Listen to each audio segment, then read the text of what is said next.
Okay. Uh, yes. I think you guys can see me now. I believe you can hear me now. If you can hear me, let me please drop that in the chat if you can hear me.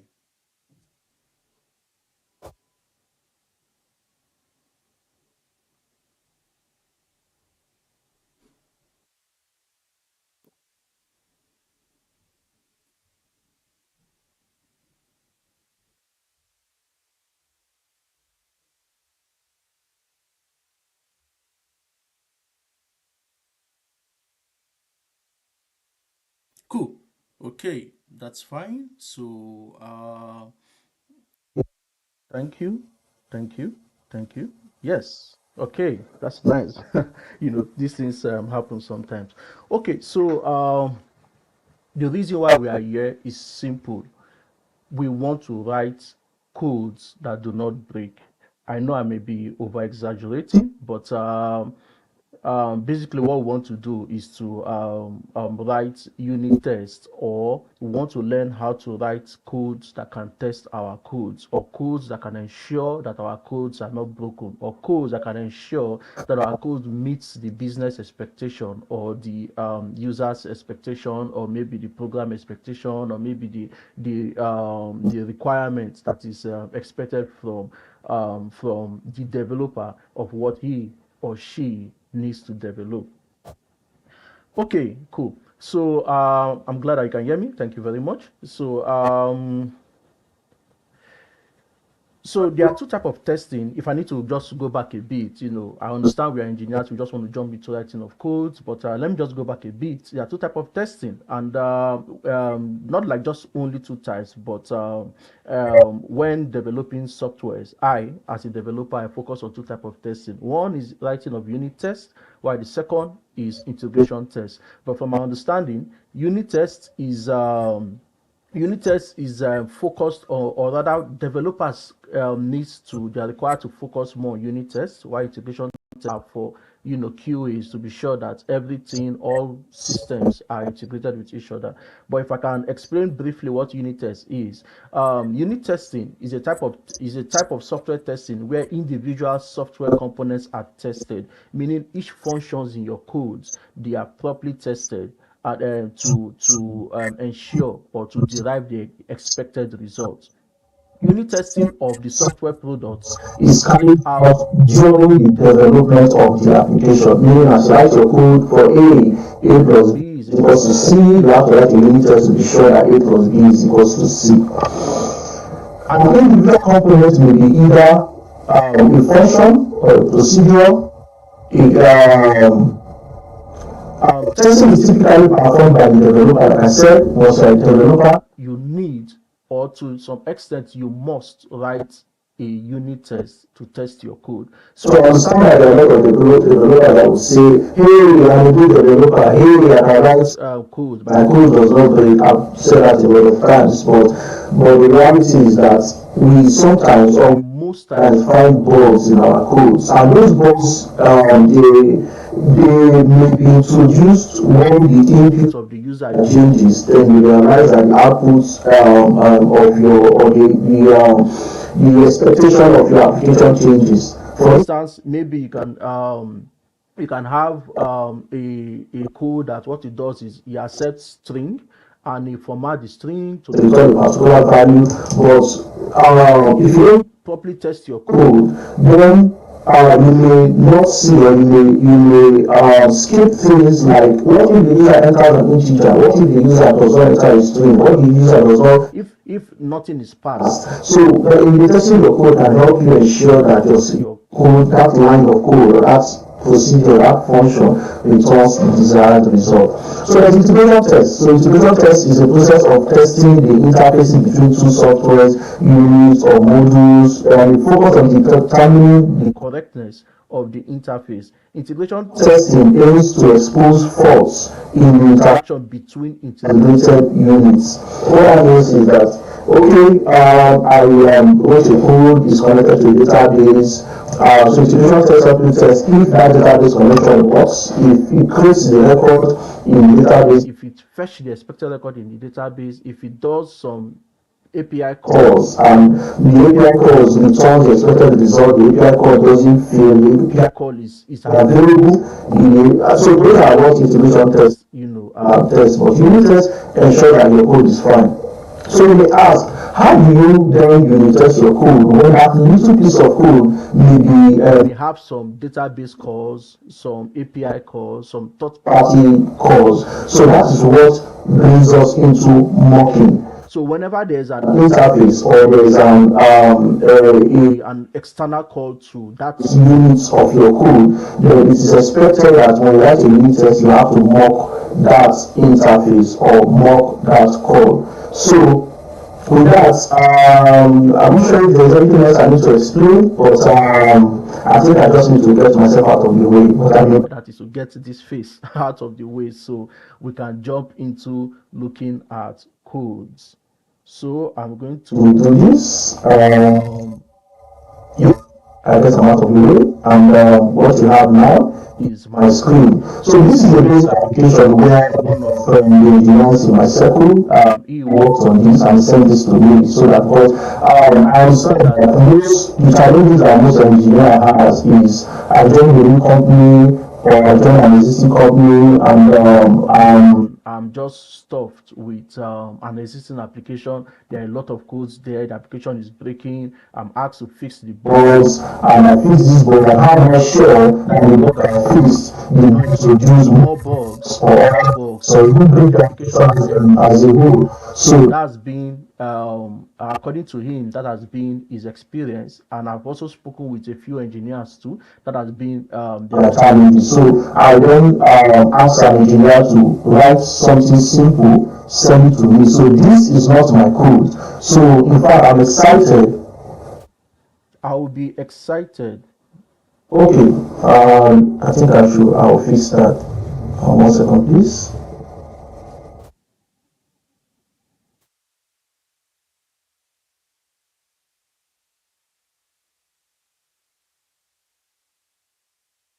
Okay, I think this should help with the echoing. Okay, so I think so I'll be excited.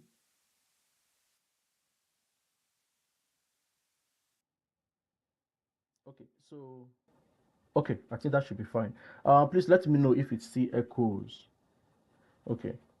So this is not my code, so I'll be excited to see if this code breaks, because if it breaks, then it help us, use our unit tests to fix as well as solve this application's problem.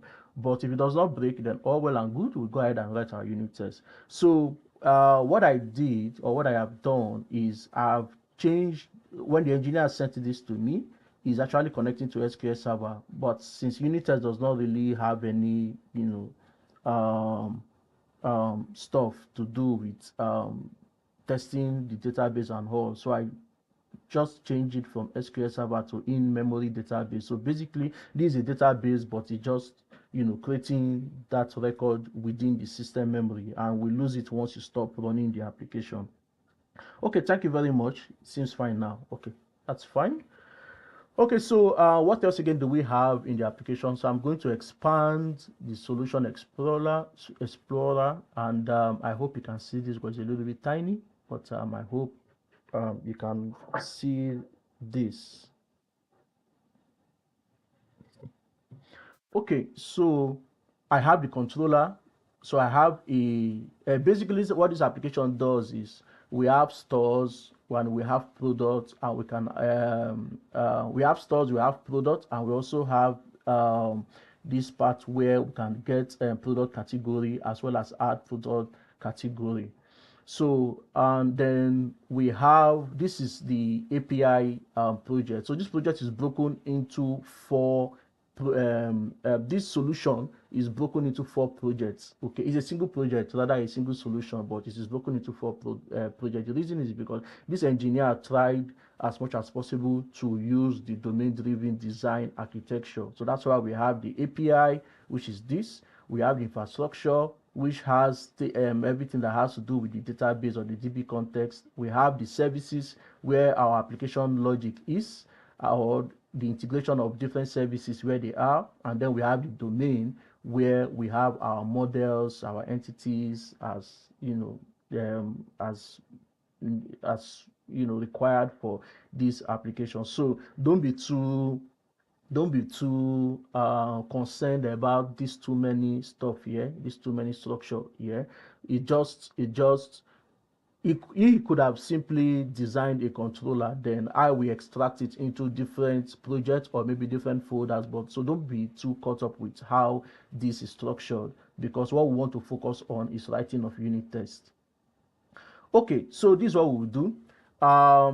I will unit test one of these. So like I said, unit test is testing a bit of your code. So I want to look for a bit of code to test. So I'll look for products. Under product services, I can see some line of codes here. So I'm going to unit test this code.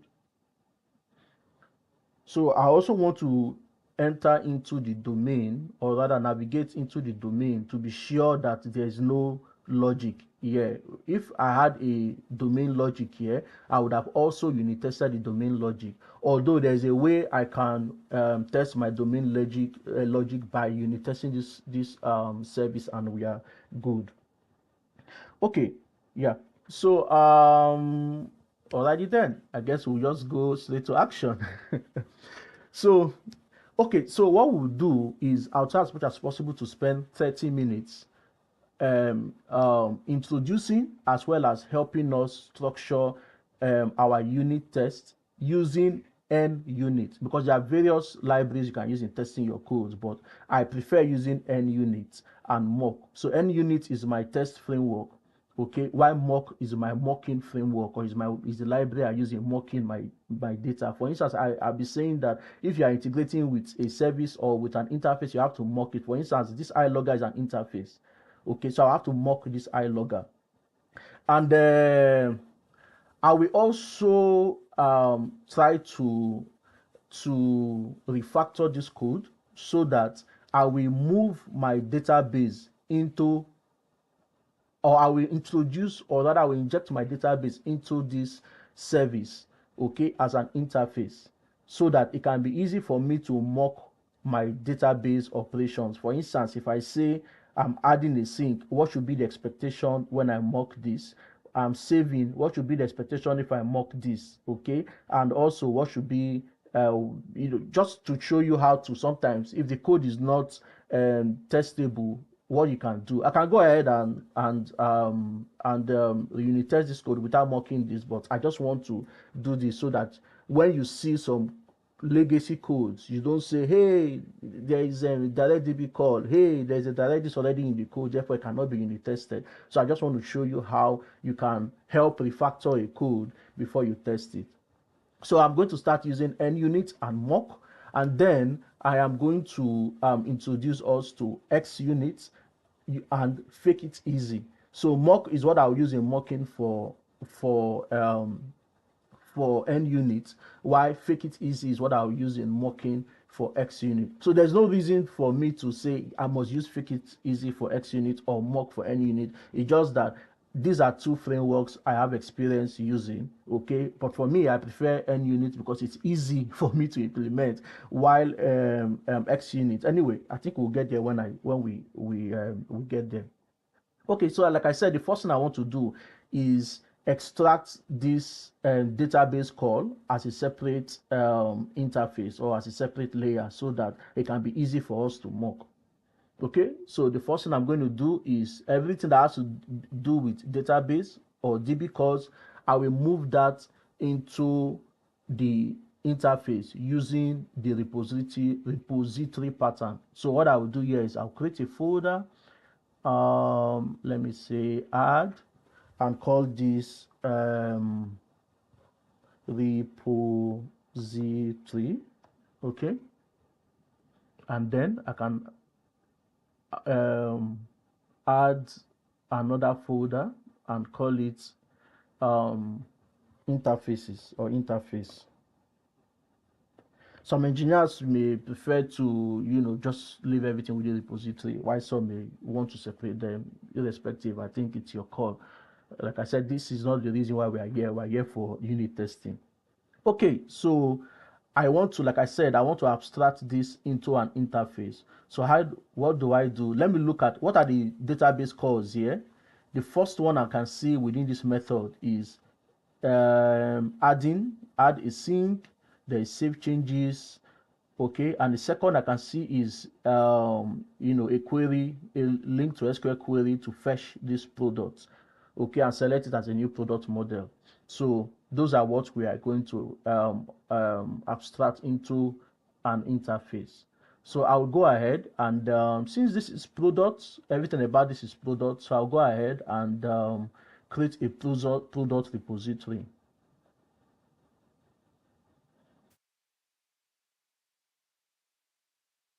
Okay, so I'll add this as re, product repository and say add. Okay, we have this here, say public class product repository. Then I always love to remove unnecessary using. Then I then create a constructor by saying ctor and tab. This gives me this. Then I can go back here and also implement the same thing that was done here. So I'm going to copy this off here into this. Then I can use control dot. So apologies for those who do not really know the ID I'm using. I'm using Visual Studio. If I go to about, I'm using Visual Studio. So that's the ID I'm using. Visual Studio 2022. That's the ID I'm using. You can also do this same thing using VS Code.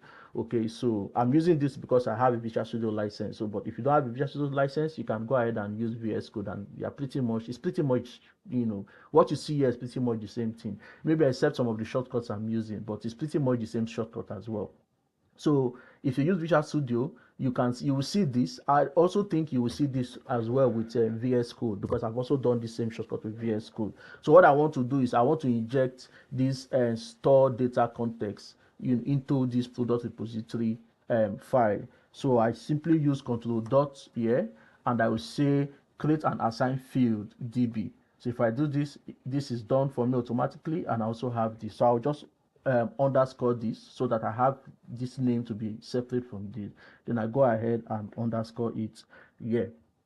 Okay, so I have my product. I have my database context injected into the product repository, and now I can focus on the data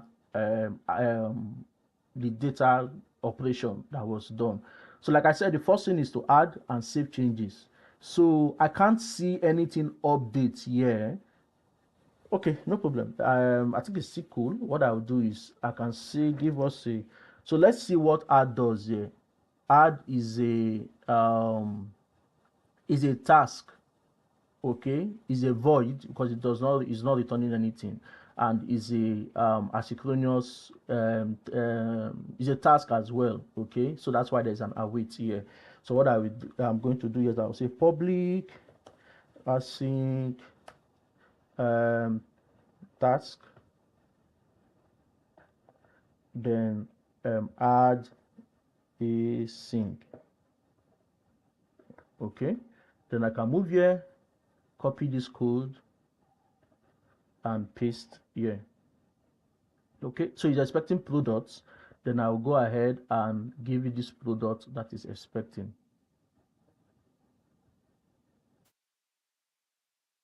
Okay, so we have this, then we can make it a one-liner. Visual Studio can help you do this as an expression body to make it a one-liner.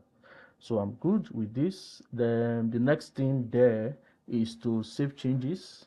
So I can, what is save changes? Okay, so we are using save changes, not save changes async, but I'm going to change this to save changes async.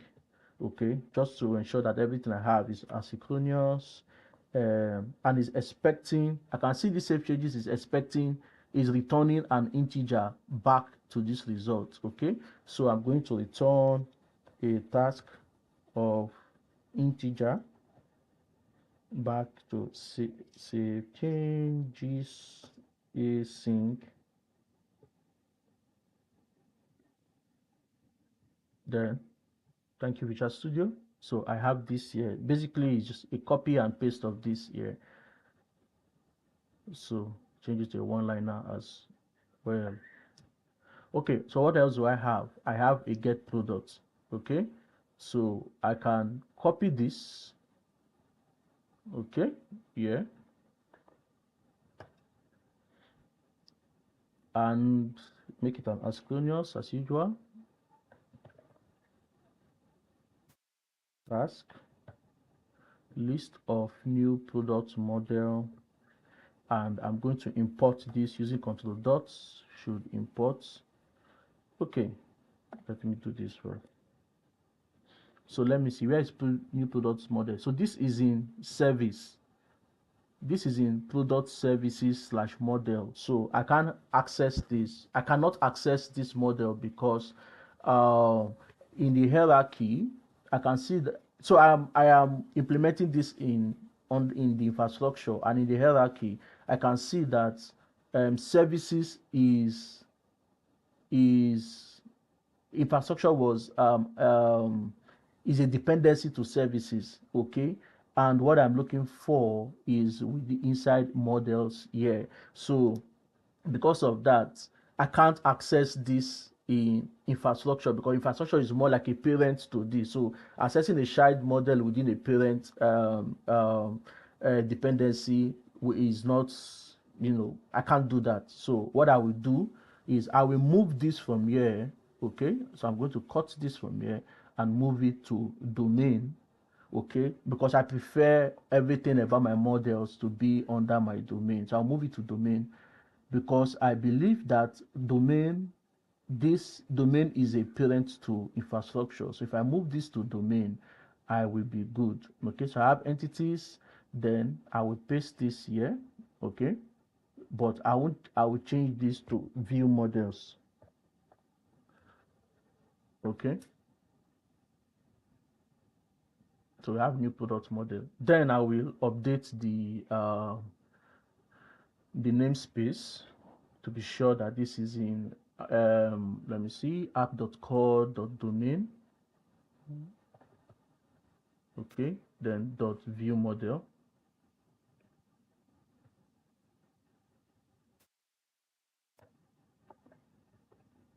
Okay, just to be sure it has these parts, view models. Yeah, view models. Okay, so please, if you have any questions, you can drop that in the chat window and I will address that as soon as I can attend to that. Okay, so since I have this here, I am going to take this one off from the services. I think it's gone already since I use cut rather than copy. So if I go back to, if I close this and go back to my product repository, you'll see that if I do a control dot, you see that I can access this in view model. So I've used using it from view model, I have access to it. So the next thing I'm going to do is to continue from where I stopped, which is this, to copy this query here. Okay, in fact I should copy everything in this method into here,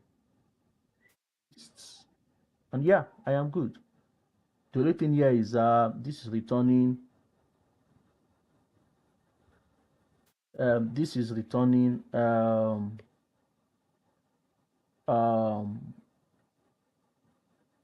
this async and there's no await. So I'll simply say what I do is I'll go ahead and remove this. Okay, from this in this, select new, this, and this. Okay, so it's fine. Then I say record dot to list async.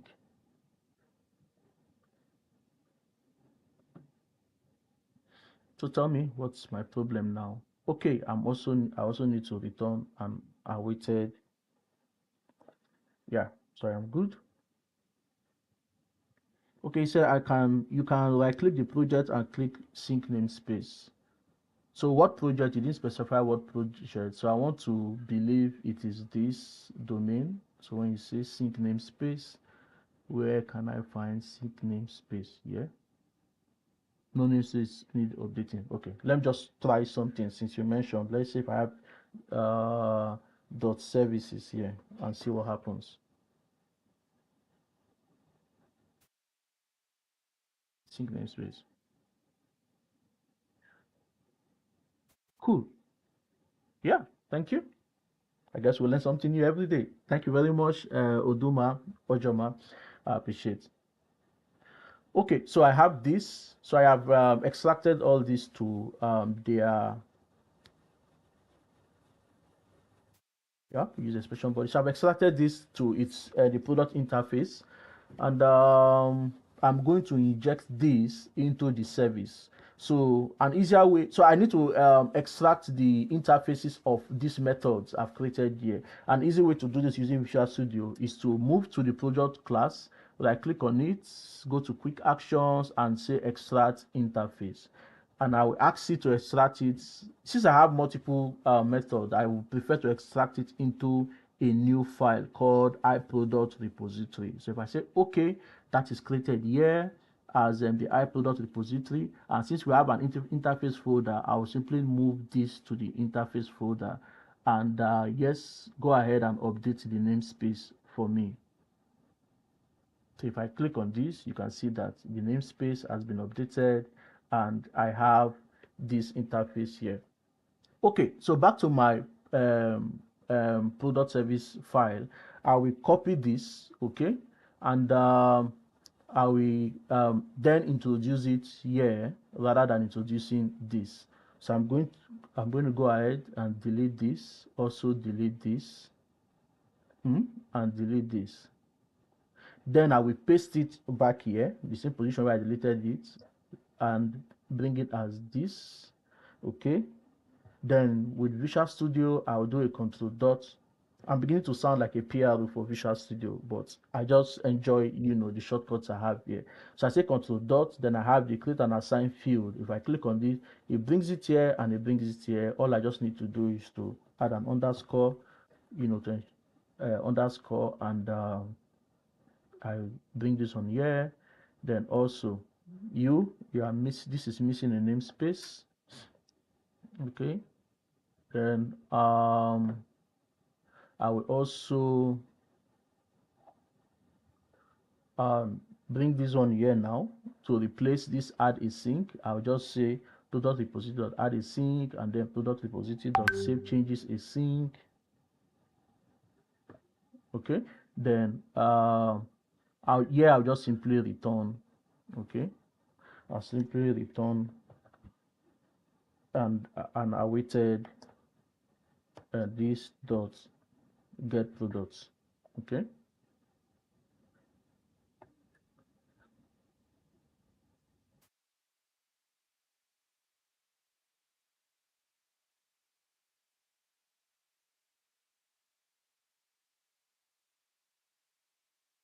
Okay, this wants a list of,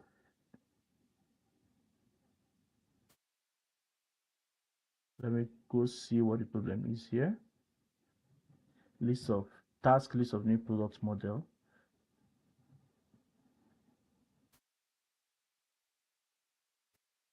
Oh, okay, I see. Sorry, I have to add it as a task here, and we are good. Okay, so this is a one-line block, so I can jolly well change it to a one-liner as an expression body, and I am good. Okay, so since this is asynchronous, I will have to await it. Okay, so I have my result here, and now I have extracted this. All I need to do is fix this interface, what is requesting for. I can do that by what I do. Basically, I'll just go, I know this is no longer valid, so I'll just go ahead and delete this. Okay, remove unnecessary usings, come back here to remove unnecessary usings, and I want this to be exposed to my interface. So I do a control dot and I ask it to pull it to the interface. I move down here as well, do a control dot, and I also pull it up to the interface. So if I go back to the interface, yeah, I should see them, and I am good. Okay, once again, I'm not a PR for Visual Studio. I just love using shortcuts while coding. Okay, so I'm going to move to the product controller to be sure that we have not introduced any bug there. So if I collapse all and move to the product controller, yeah, this is it. Okay, remove unnecessary usings and import this. Okay, and let's see, it's awaited already. This is not awaited, so I have to change this as an asynchronous task. Okay, then I can await this data. Thank you. And I am good. Okay.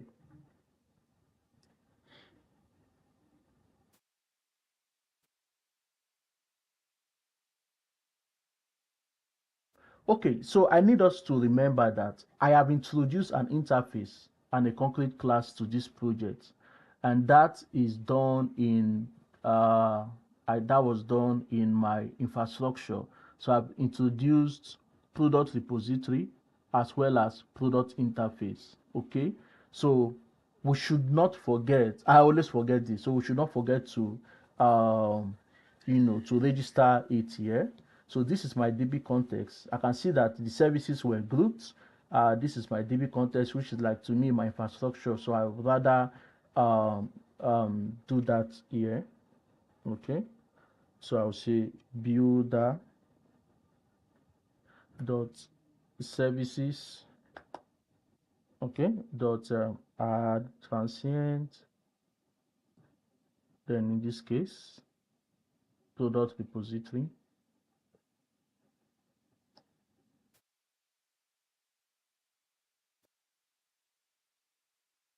Yeah, and I am good.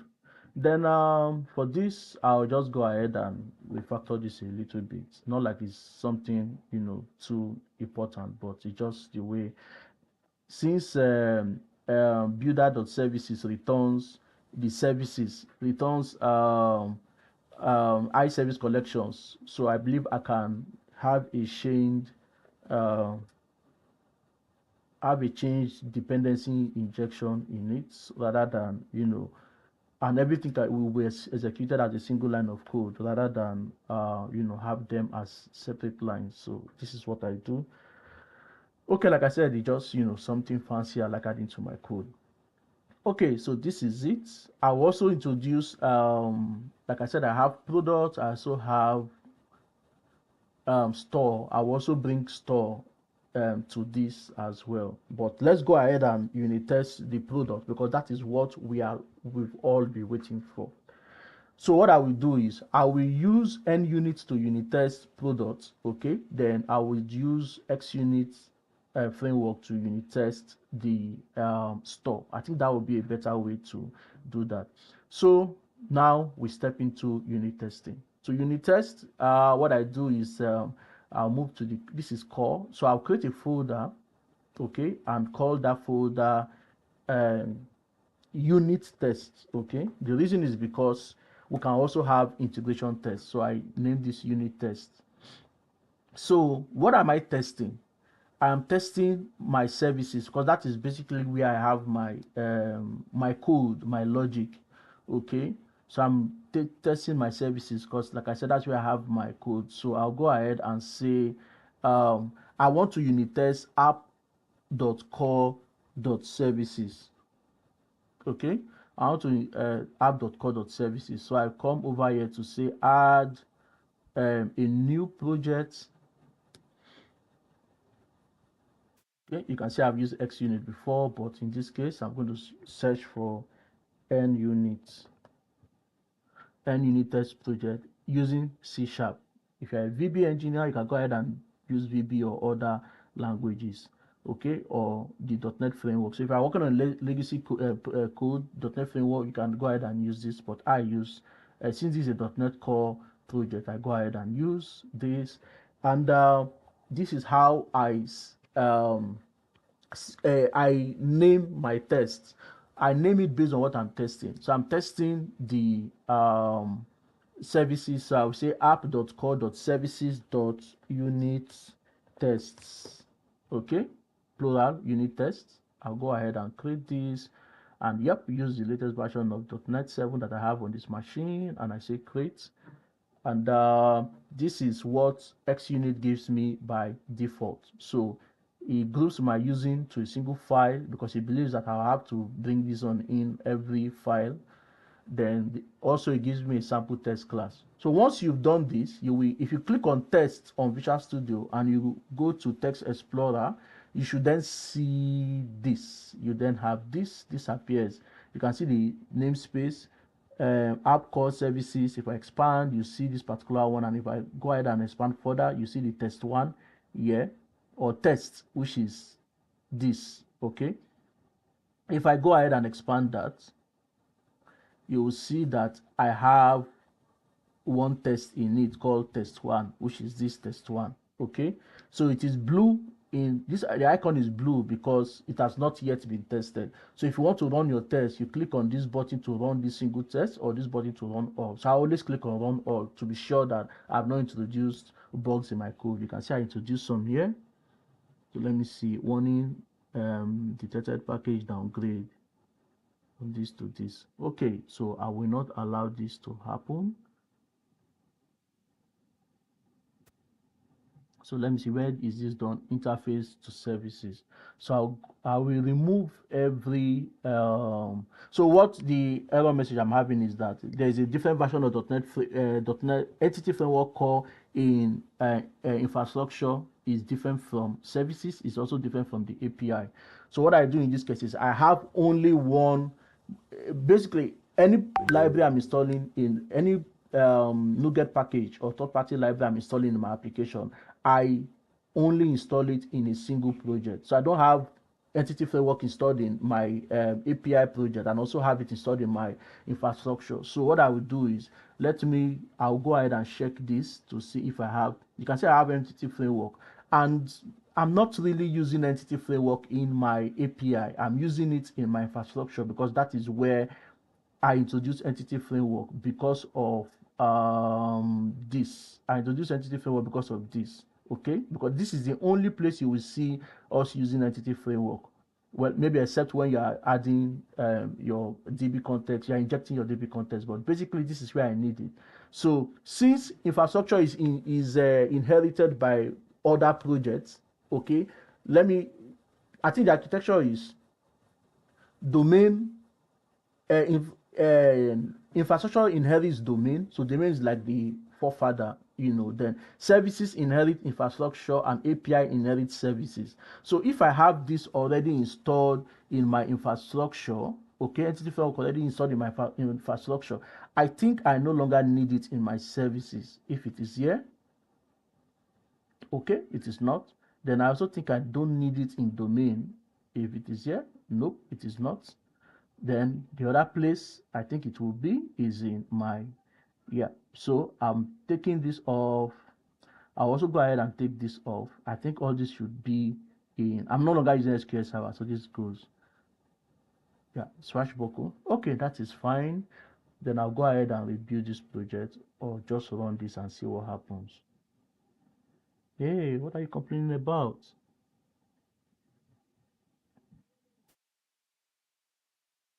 Okay, it's complaining of 6. Let me say, and in memory is 7. So let me look at this error again. So I'm going to reduce from 7.04 to 6.20. So I can simply increase all to 7.04. Okay.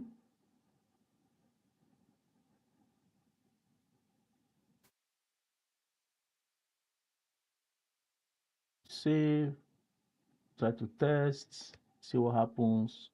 And I think we are good. Oh, nope, something else. Okay, what do you need to run? SQL Server, I see. So like I said, I'm not using SQL Server because I want to focus more on unit testing. So I'm just going to comment this method. Okay, so Control C, Control.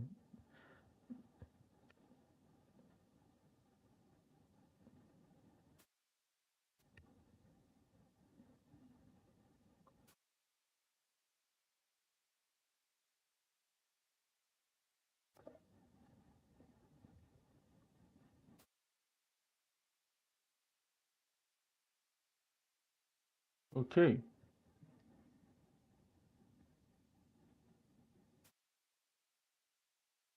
let's see.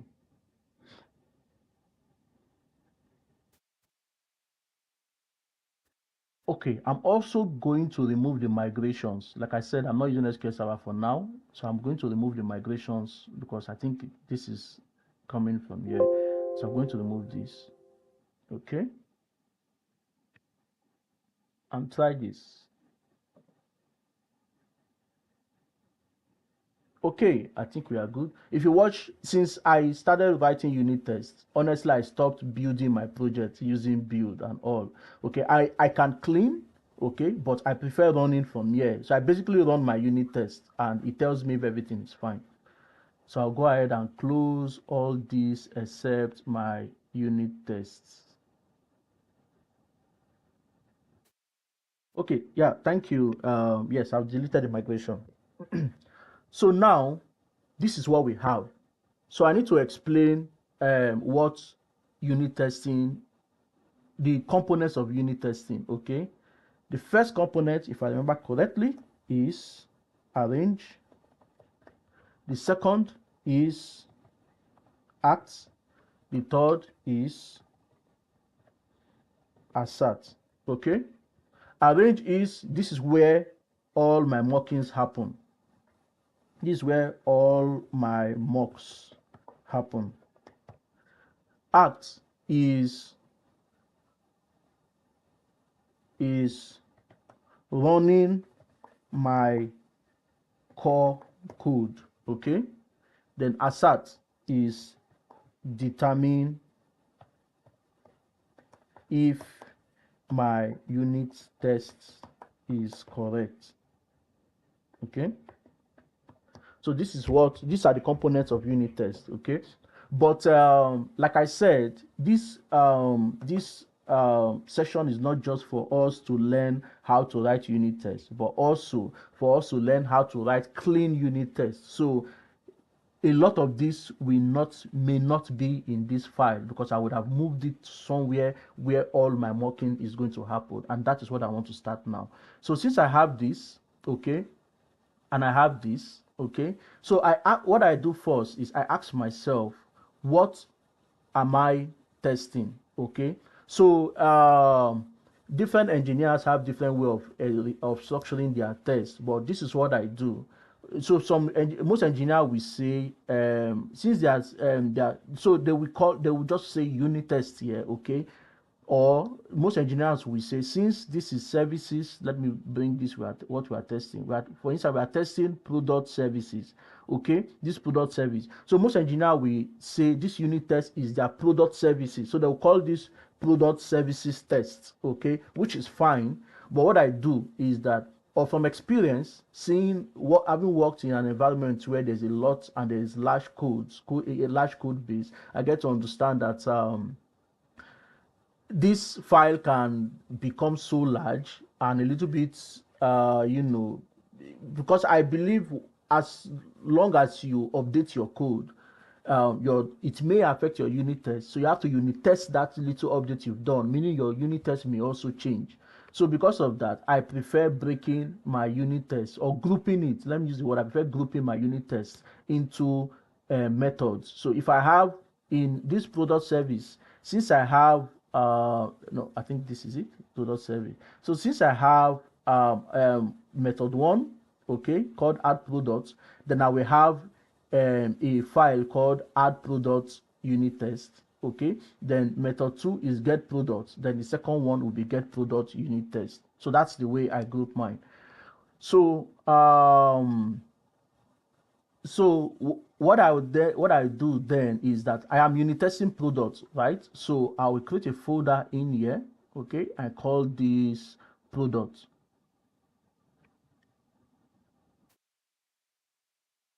Okay, then we have another folder called store. Oh, I remember I said store. I'm going to unit test store using xUnit. Hmm. Okay, but we'll get there. Let me just do this like this store. Okay. So since I've done this, like I said, I want to test unit test product service. Okay. So the first method I'm testing is add product. So this add product, that is what the name of my file would be. So I'm going to drag this file into product because that's what I want to test. Okay. So I have this file here, and then I'm going to change the name to uh, add product tests like this. And then I'll go ahead and update this, and I'll do what my friend asked me to do by saying that I should sync namespace. I think this is really going to come in handy for me. Yeah, sync namespaces. Okay, everything is fine. So that is it. So this means that I'm testing everything that has to do with my product test. Okay. So why am I separating this? Why don't I just write it? Because product tests seem not to be that much. So I need to explain something to you first for those who have not done unit testing before. So when you want to test, there's something you need to, there's a way I know, because sometimes you ask yourself, so I want to write unit tests. How many unit tests am I writing? So you need to know how many unit tests you will write. The easiest way to know that is ask yourself, how many return statements do I have? I have a return statement. So this has created a branch in my code. Okay, then I have another return statement. This has created another branch in my code. So for each return statement that you write, you have to write a unit test for that return statement, because each return statement creates its own branch, creates its own reality, and these realities can come with different behavior. So you are unit testing based on that behavior. Okay, so that's the reason why I am creating. So looking at this method, the first thing that comes to my mind is focusing on this try, the success case. Okay, I'm unit testing I have two unit tests. Then if I have to test for error case, then it means that I will have 3 unit tests. If you do not understand this, please drop it in the chat, then I will try as much as possible to re-explain this.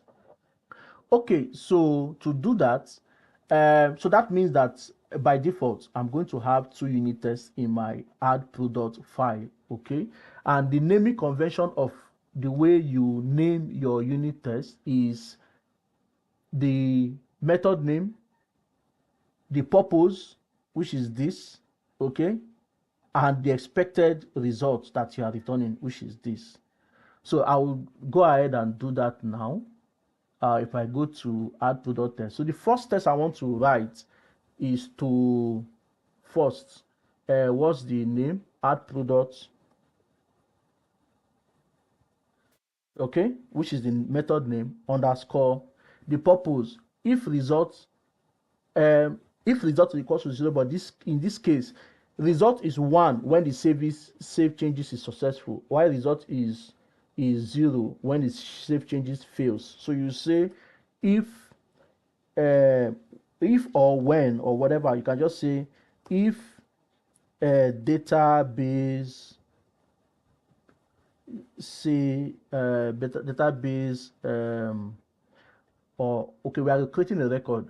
Okay, so we say if record creation fails, if record creation fails, okay, then the next thing is what? Return could not create product. Return, let me just say return false, because I am seeing is also returning false. Okay, return false or returns false. So this is a fine way to name your method, your test rather. So that is it. That is a way to name your test. Then, like I said earlier, this is not just about writing tests, but also how to clean up your unit test. So because of that, I am going to create a file under the root of my unit test. Okay, I'm going to create a file, and I will call this file uh, I will call it mock data. What that means is that all the sample mocks I'm going to have in every in let me see, all the sample mocks I'm going to have in the entire services, the app core services I'm testing, everything will be here. Okay, so that is what I mean by having this there. So the purpose of this is so that we don't mess up our test with too many mocks. So this is mock data, okay, which is different from mocking of interfaces. So I'm going to make this a static class, okay, having my mock data. So we'll come back to this. Let me go ahead and remove using. So we'll come back to this. So just to add shortcut, a way to quickly remove all these unnecessary usings in your entire solution is so that I click on the solution and you do this and run code cleanup profile 1. Okay, because part of what we are doing here is about code cleanup as well. So if you do that, it runs through your entire application and it cleans it up. Remove unnecessary usings. It also remove unnecessary. If there's a space like this, it also removes it and it cleans up your code. It helps you to properly indent your code as well. Okay, so I'll go ahead and say this is where I'll specify all my mock data. So what are mock data? Mock data are basically, if you look at this method, it accepts an input. So this input is my mock data. Okay, for all inputs that comes in here is my mock data. Then another thing again here, you can see I've abstracted this to an interface. The expected behavior after this happens, I'm going to mock it. But the good news is that for here, I am not returning anything. Unlike this, on save changes, it's expecting a 0 or a 1. So having a 0 or having a 1, a 0 means a failure case and a 1 means a success case. So a 1 is a mock data I will have to create, and a 0 is also a mock data I will have to create for this product repository. Okay, but we'll still come back to that about mock data. Let's now go ahead and create we are under products. So note, like I said, for some engineers, they will just simply create a product service test file and they will inject all the interfaces that they want to mock, which are these interfaces that we are introducing to our services. They will inject everything here, and it is a single inject, and also specify it within the setup, and they are good. But since we are separating ours, we have to do ours in a different way to clean up our code.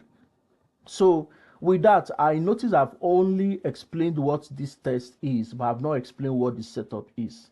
Setup is a method where anything that happens in multiple test cases, okay, you want that thing to be the same in multiple test cases, you have to specify it in setup. It's more like a global variable. If you are creating a public or a global variable where you want to access the content of that variable in multiple methods, this is where you specify it. So for instance, I will have to mock, for instance, I will have to run a test case of where result is 0 and where result is 1. Okay, so if maybe in 5 unit test cases I've written, I want the result to be 0. So that is something that is an occurrence that I need within multiple test cases. So those are the things I'm going to put on that setup. So you'll see that while as we proceed. But I won't I won't mock my interfaces using this setup. I will mock it in a global setup. Okay, so that brings me to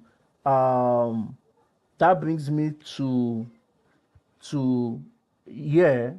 Okay, like I said, everything I'm still working on is under this add product. Okay, no, sorry, it's under add product. Yes, however, add product as well as get product, they are all using this product repository.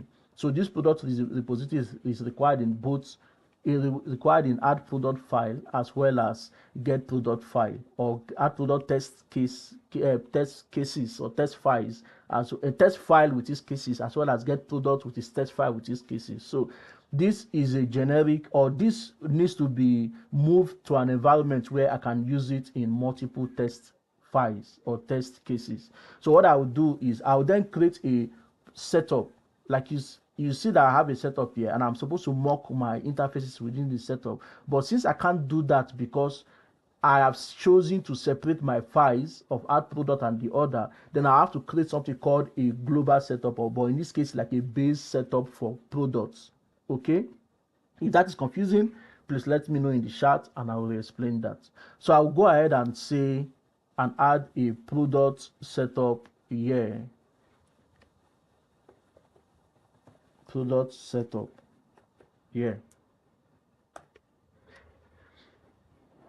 So what I would have done is I would have tested normally and then cleaned the code up, but I don't want to bore you, especially with those who are already experienced with testing, because that may be quite boring. So let me just go ahead and do what is right from the beginning rather than do what is wrong, what is not too okay, and then refactor it to what is okay. Let me just go ahead and give you, the real deal right from the beginning. Then when you see other codes of engineers that have written tests, you can now tell that, hey, I think I can do this better, okay, rather than focusing on what is not too okay and then bringing it to what is okay.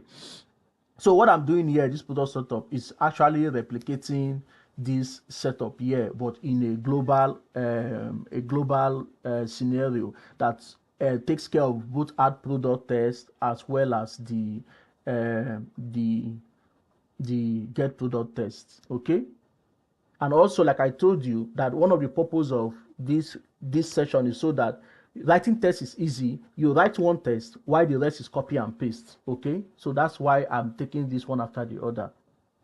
So like I said, since this is a global file that will be required in both add product and get product, so I will make this a public, okay, abstract class so that it can be easily inherited by other classes. Okay, then I will go ahead and remove this, and then this is where I start my mocks. So what am I mocking? I go back to my product services. What am I mocking? I'm mocking product repository and iLogger. So I'll go here and bring in product repository. Okay, I will say public or internal, as the case may be. So I said, if you are mocking in using NUnit, I'm using a framework called, or a library called mock. It's spelled MOQ. That's what I'm using in mocking.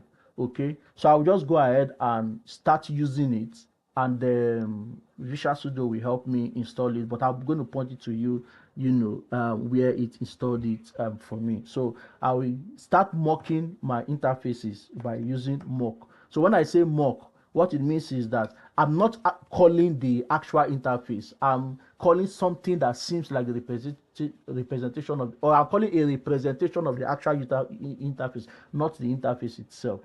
Okay, then this will be products repository. Okay, then let me bring this in. I'm introducing my product repository interface. Why am I not having this? Okay, yeah, I'm bringing it here as a reference to the infrastructure, which is fine. And also, I'm installing the package of mock, MOQ, like I said. So I'll find and install the latest. It's here. So if we go to our packages, you will see that mock has been introduced. And you can see so far that what we'll be using is NUnit. Okay. So this will be equal to a new instance of blah blah blah blah blah, But .NET, I think from .NET 5, you can actually do this, and you are good. So you can't say, hey, I'm a person and I'm a new instance of a person. No, you just say, hey, I am a person, and we shake hands and we move on with life, as the case may be. Okay, so this is a mock. Okay, then what am I mocking? what am I mocking? I'm mocking this product service, right? So I'll bring this product service to say, hey, product service, I need you, okay? Because you are what I'm going to mock. Then I can say public or protected, as the case may be. So I can say this product service, okay? Then bring it from services, and we have this here. Then now, like I said, I want to mimic what this does in this particular file, because what I'm doing basically is a setup file, meaning I'm mimicking this setup but in a global scale. Okay, so I'll go back here and say public um in fact, I think I can. Okay, public void, because it's a void. Base setup. I'm calling a base setup. I can say setup, but I choose to call it a base setup because it's more like a global setup for products. Okay, so I can call it a product based setup, but I think base setup is just okay. So what am I doing here? I want to mock this, okay, and pass the mock object into this. So I think I'm also forgetting. No problem. Let me just go ahead with it, and we are fine. So what am I mocking? I will then say this product service, which is the file that I'm mocking, product service. I think it just wants me to simply copy and paste. So product service should then be equal to, if you notice I did not new it up here, and I have my reason why I did not new it up here, because yeah, that's why I've mocked this, but I've not mocked the implementation of this, because this has, if I hold control and click on this, you can see it has this implementation, it has this implementation, it also has this implementation. So I have to mock this. So I may not really bother about mocking this because this is not returning a value. I'm only mocking stuff that returns value. So I have to mock this too. Okay, so I would then say product service equals to new product service. So that's why I did not new it up at the here. I'm newing it up here. So new product service. So what I'm doing now is like I'm calling this method, this I'm calling this, okay, so that I can start using this. Just like the way you create, just like the way this was done, a new product was called. You can now start accessing the properties of the product. Okay, I think we can still go ahead and change this into initialize everything, and we are good. Okay, so new product service. What does the product service requires? It requires, let me go there. So this is what I am mocking. Trying to simulate. It requires the product repository and the iLogger, and we've not mocked the iLogger. So I can go ahead and add this mock of product repository. So if I don't mock this, automatically it will start it will inject the real deal, and I don't want it, because this is unit testing. We don't care about other interfaces. We only care about this block of code that was written. That is what we care about. Okay, so I have brought in this, and what else again is it mocking? Is mocking the, what again is required? iLogger. So I have to mock iLogger. So I'll just duplicate this and say iLogger. Okay.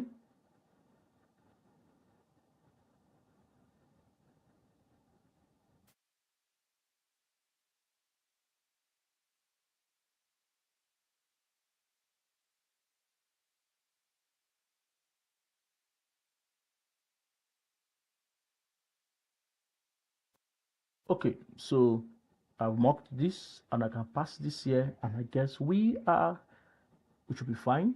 But let me be sure that I am good.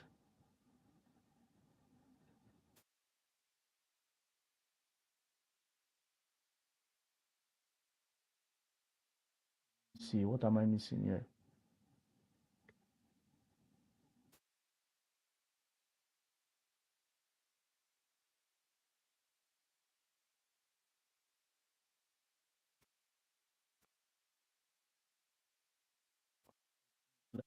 Bring this as this to be sure that I'm passing in the right thing. Yeah, as logger.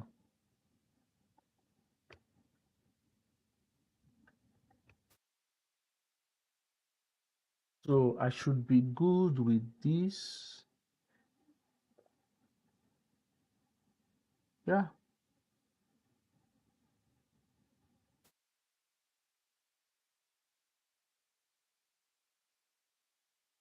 So can you tell me arguments convert from this to this? But that should not be an issue because that is what mock is for. So what do you recommend? Nope, I'm not doing the constructor for that.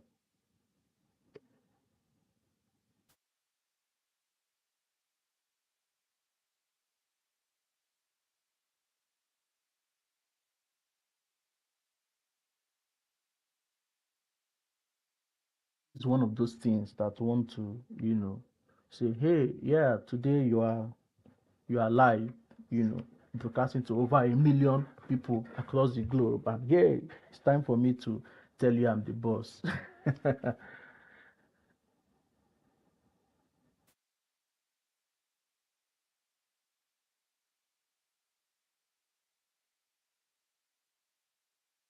Okay, thank you, thank you, thank you. Yes, so it's not the actual dot mock, it's supposed to be dot object. Thank you very much.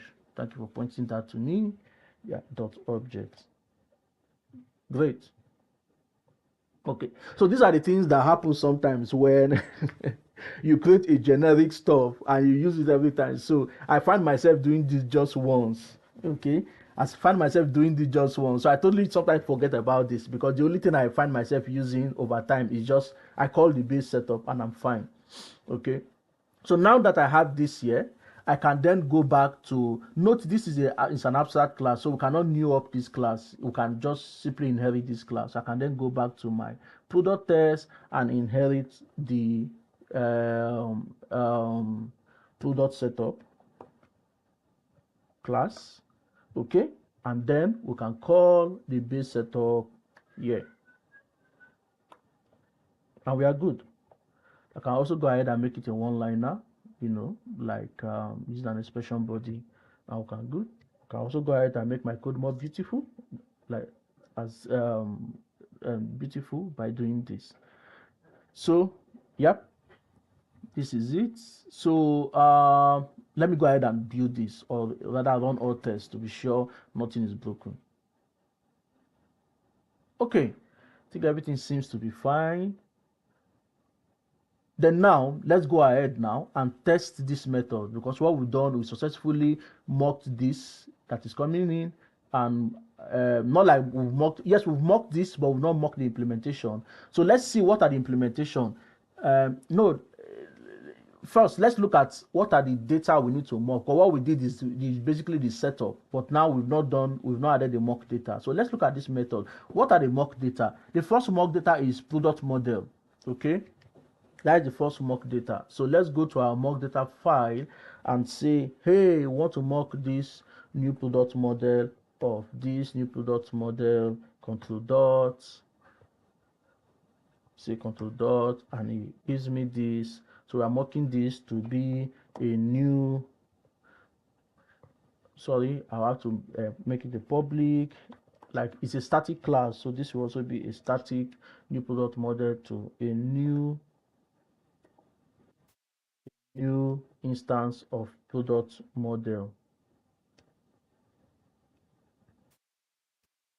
a new instance of product model. Okay, so what is the value of it? Description equals to description, fine. Then what else do I have? Name equals to name, fine. What else do I have? Price equals to, let me say, 0. Okay, then what else? Product category ID equals to new, let me just say new GUID. We'll come back to this later. Okay, then if I think I can simply say new and I'm fine. The reason why this new works is because this is already GUID. So when you say new, it knows that it's creating a new instance of GUID, just like the way I did this new here.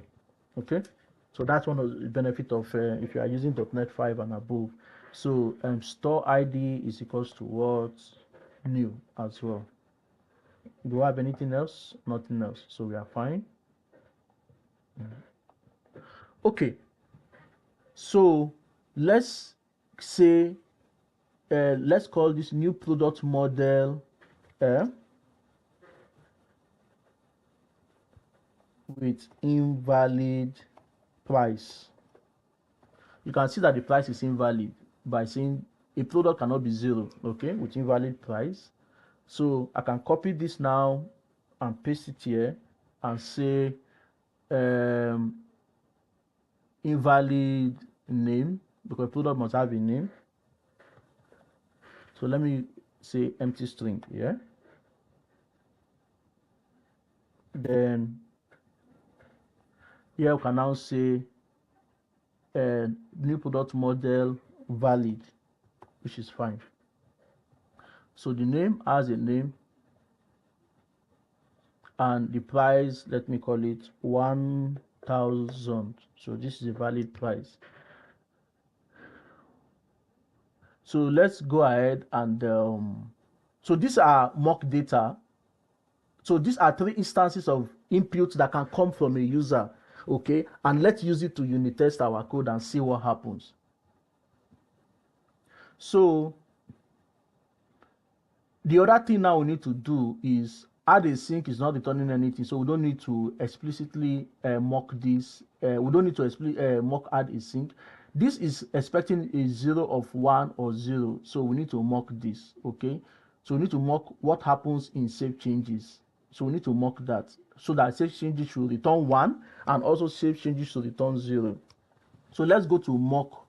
Let's go to the product setup, because that's where we have the repository. We can then come here before we new this up. That's the reason why I did not new it up here. I chose to new it up here.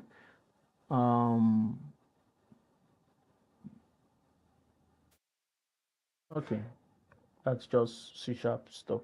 So we can come here to say, okay, this product repository, okay, I want to set it up. It's a mock. I want to set it up, okay, so that anytime let me use X so that it will be generic. Anytime this dot save changes is called, okay, and the save changes, what are we passing to the save changes? Nothing. Anytime this is called, okay, it should return. Note, this is asynchronous. So if it's not asynchronous, you use return. But if it's asynchronous, you use returns async. Okay, it should return something. What is that something? We will get that from the mock data file. So let me come here and introduce public static, but in this case int, okay, int of add product successful, add product underscore success. Okay, so this should be equals to 1. Then add product fail should be 0. I love, looking at my failures first before success. Okay, so these are 2 what we can emulate. So these are 2 cases we can emulate. So I will use this here, and I will explain the reason why I'm using this here, mock data dot this. So I will use this here, okay, and I will explain the reason why I choose fail before success. I will explain it later why when we started writing unit test. So, okay, let me go ahead and explain it now. So this is the thing here. Remember I said this is a reusable setup, okay?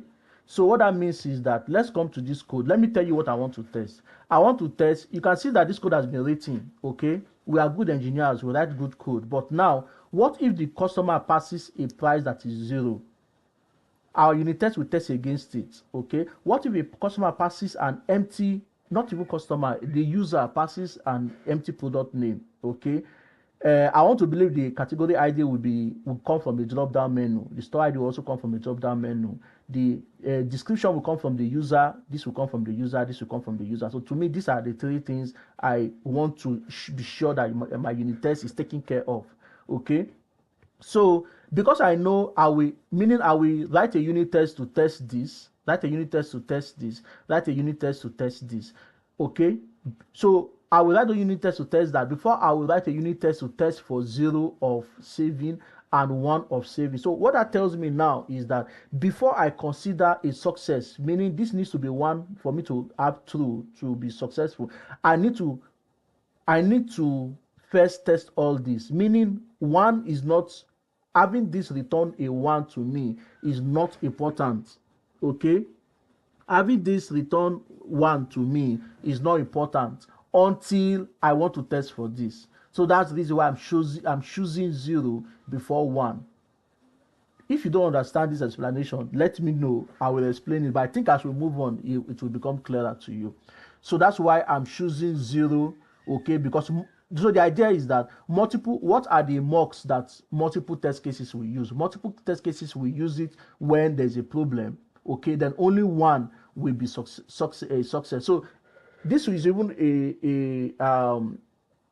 something you should look at as an engineer, that you should write unit test cases and you should write all your unit test cases to fail.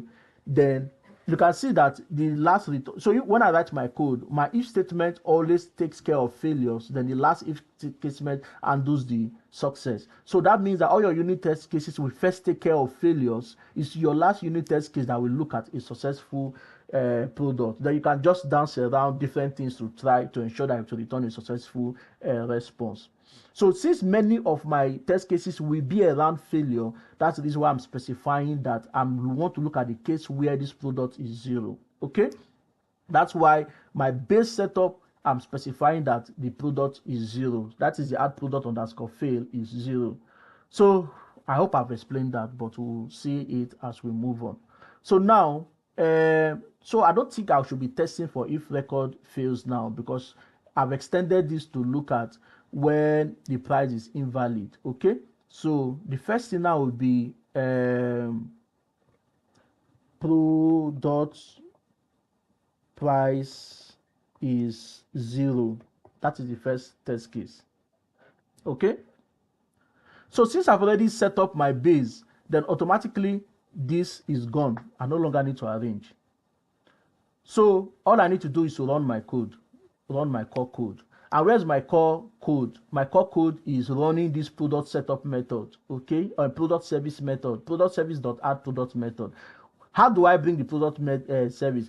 Good luck, we have already instantiated it here, product service in this base file. So I can simply come to this file here and say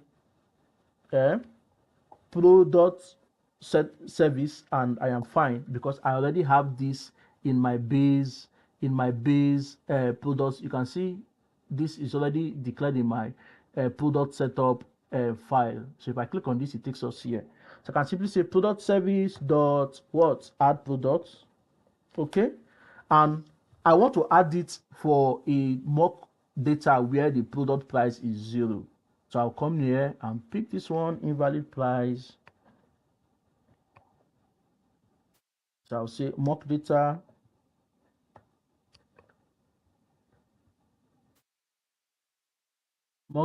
invalid price. Okay, so like I said, this is act. So I'm expecting a result from this test.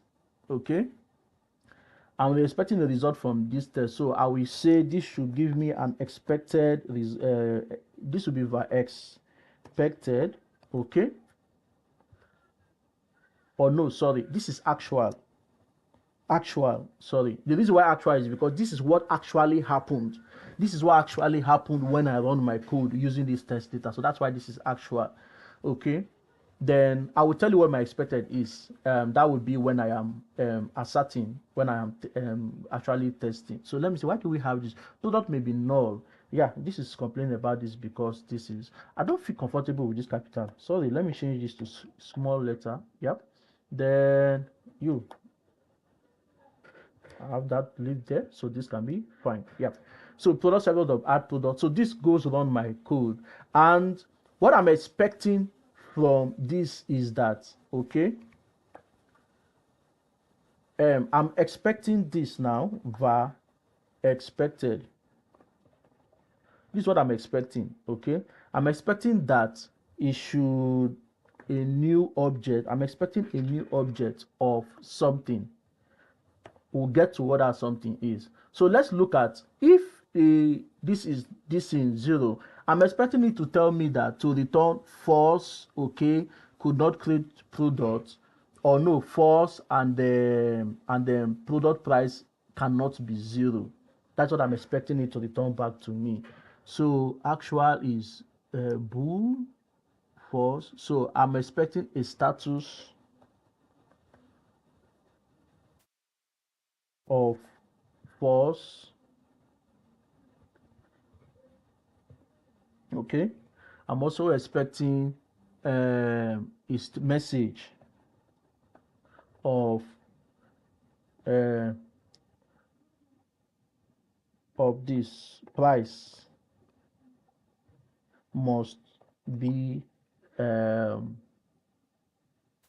a non must be a positive value.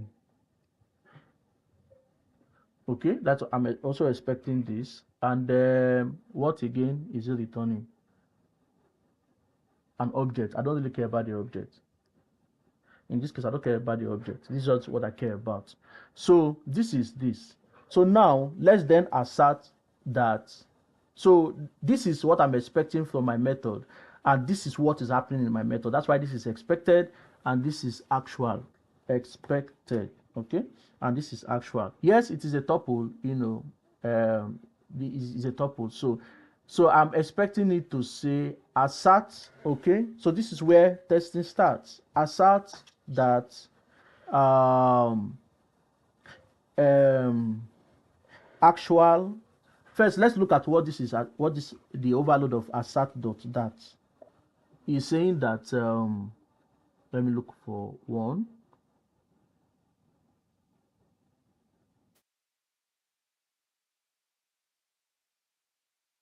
Okay, you can see that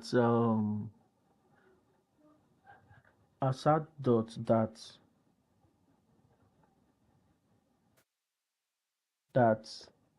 actual first. So it's telling me that to specify the actual thing I'm looking for. So dot, sorry, this is asynchronous, right? So I have to await this. That's why I'm seeing all this stuff. So await, okay, that assert that this dot status, okay, is equal to what was expected. And what is expected dot status. Yeah, so I want to be sure that this is this. Why is it telling me this? And we can only be used within an async. Is this not async? Okay, sorry about that. I can have to show this to async, then task. Yep. So before now, I did not know that I can actually run my test as asynchronous, but now I know that I can run it as asynchronous, and everything is going to work pretty well. Okay. So this is it. So I'm asserting that when this code runs, it should return false because I'm telling it, I'm giving it an invalid price, and I expect it to return false. So if it's not returning false with this message, then something is wrong with my code. Okay, so let's go ahead and test it. So I will run this. You can see where I'm running. I click on this and I click on run. Okay, you can also come here to click on this. That this should be false. And okay, sorry, I only assert this. I also want to have another assertion that this message is equals to expected dot message. Okay, so if you note, when we ran that assert that this is equals to this, it passed. Okay, but let me see what message is it bringing back to me. So let me run this, and boom, you can see that what is expected is that price must be a positive value, but what came is that could not create product name. So what that means is that our test is failing. So we don't then need to update our test to return that value. Rather, we need to go and check our code to see if we are doing the right thing.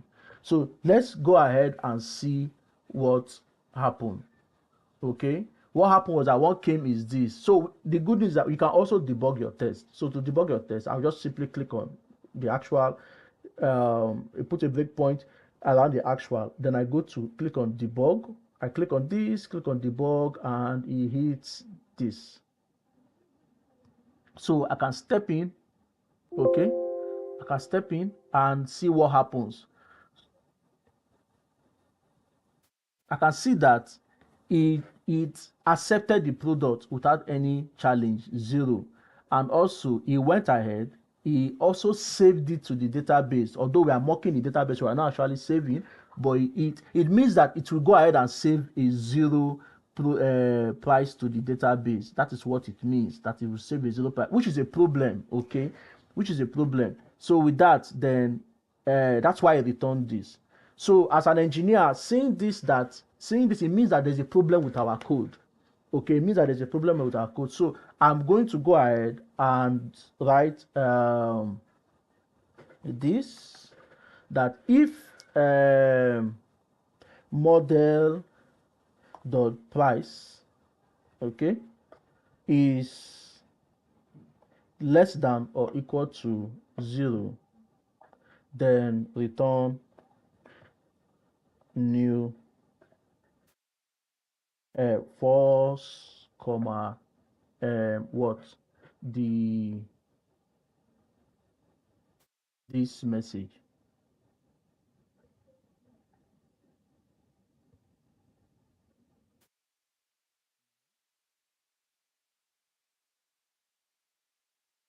Okay. Anyway, because we have null, we can also go ahead and assert for null. We can say assert, okay, that no, I think we can say assert null. Assert if it is null. Assert is null, okay. Then actual dot data, to be sure it is null.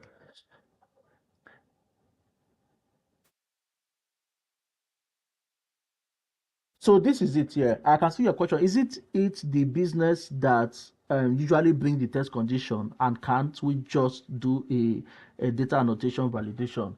So yes, but this is my challenge with data annotation. So I've not tested this application, but let me test it to see if it's going to run. Okay.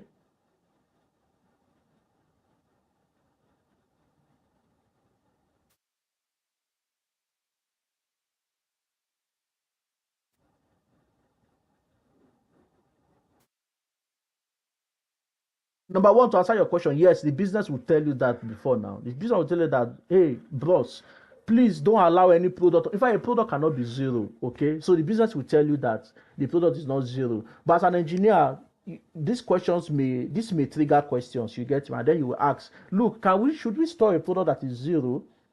In fact, I want to believe that in Nigeria, I cannot store a product of one, because there's no product that is 1 naira in Nigeria. But in other countries, you can have 50 pence, you can have 50 cents, you know, who happens to be a musician. You can have that. So it is, like you said, it's the business will give you this criteria, and also it is good for us to ask questions. Because at the end of the day, it is our code, okay?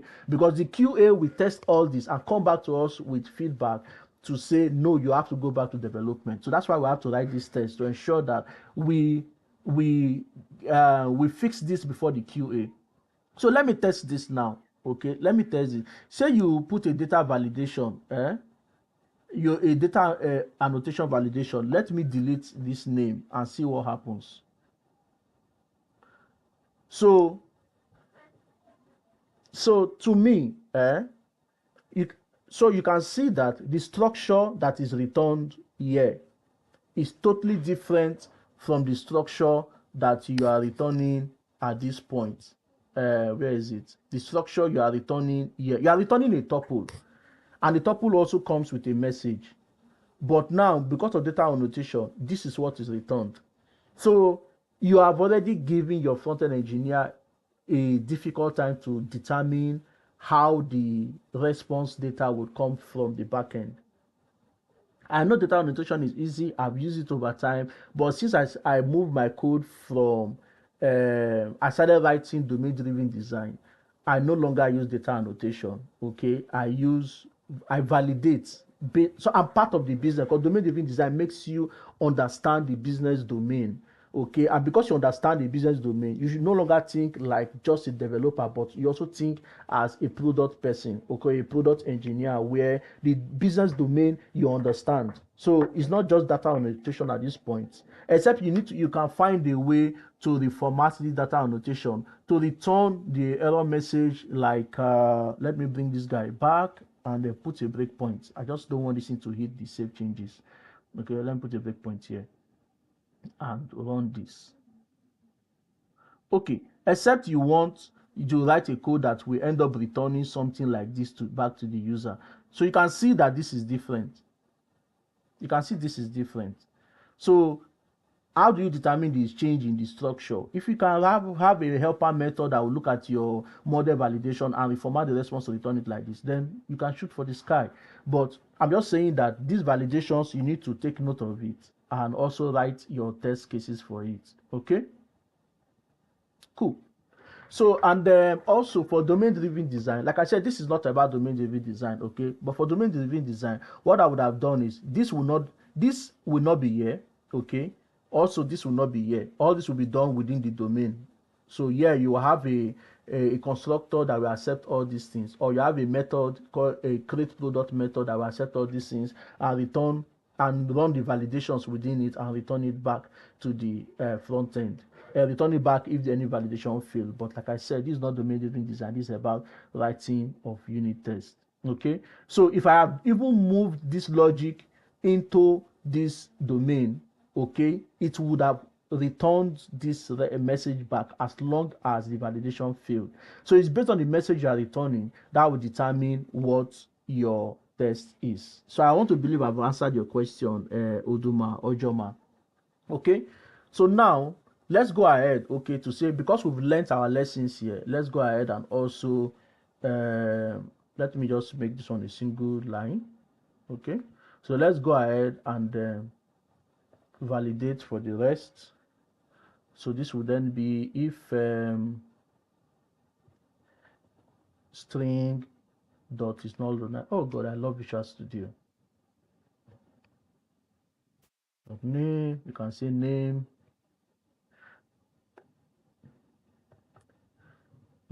cannot be empty. You can also go ahead and specify, maximum characters and the rest, and validate all that, and also add that in your test case in case there's no product that has the name A or B or 5 or 6. Okay, you can also have a regex to ensure that the product name is a string rather than it's not a number. You can have a regular expression, validate regular expression, return it back, and just ensure that your test cases have all these. So what else again did I look at? Let me look at the mock data I did for name, price, and name, while the other one is valid. Okay, so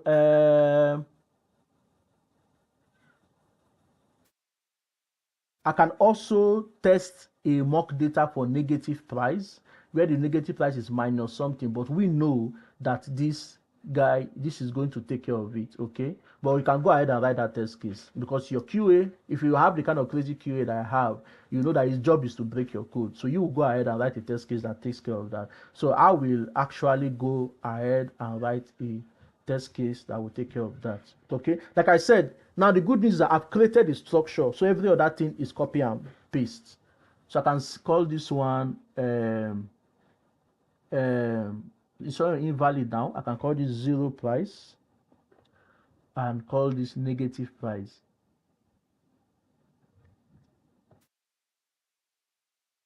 So now at where we are, the unit test is just seamless. It's just easy. I can say minus 1,000. Okay, then this is 0. So let me go to my product. So let me go to this, then I can change this to 0 price, and this is fine. So this is what you need to now do. This is how your next test case is. You simply copy. Okay, so this is what I meant by copy and paste. You paste and you change this one now to is negative. So your test case is saying that if this happened, it needs to return false, okay, which is this false that is returning, okay. Then I'm also, if it's negative, returns false. So all I have to do is just change it to negative, okay. Then I'm done with this test case. I can go ahead again, copy, paste. What's the next one? Name must not be empty. Copy,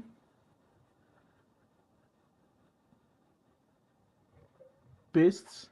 Product name is empty.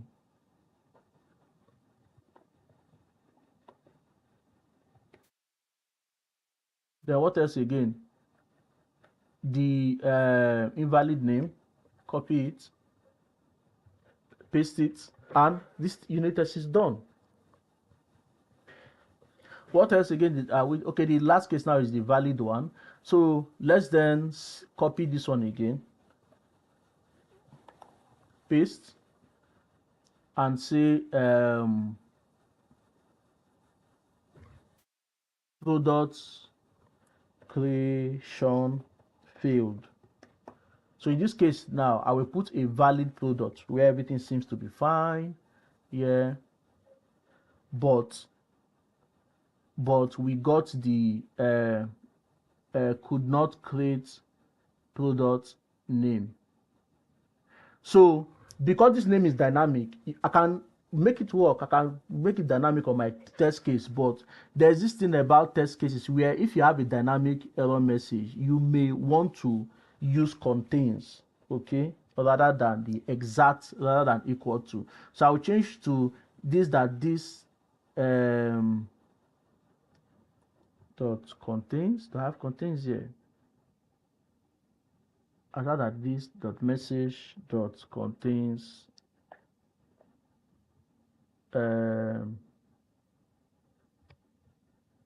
expected dot message. So expected message would then be this. Could not create product. Okay. So yeah, I'm done with this test case as well.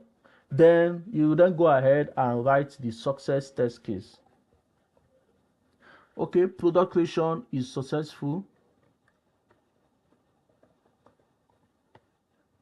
Then what is the success message?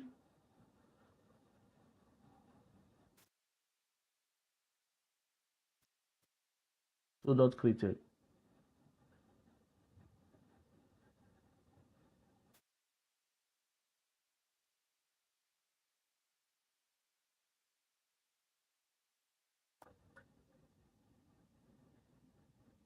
Let me duplicate this and take it down to here.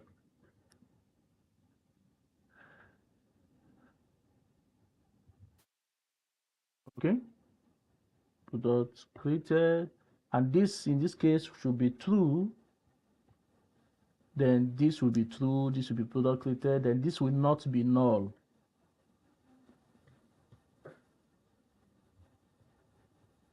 Is not null. You can also go ahead to test that, assert that the actual data dot data dot let me see, what's the data if it's successful.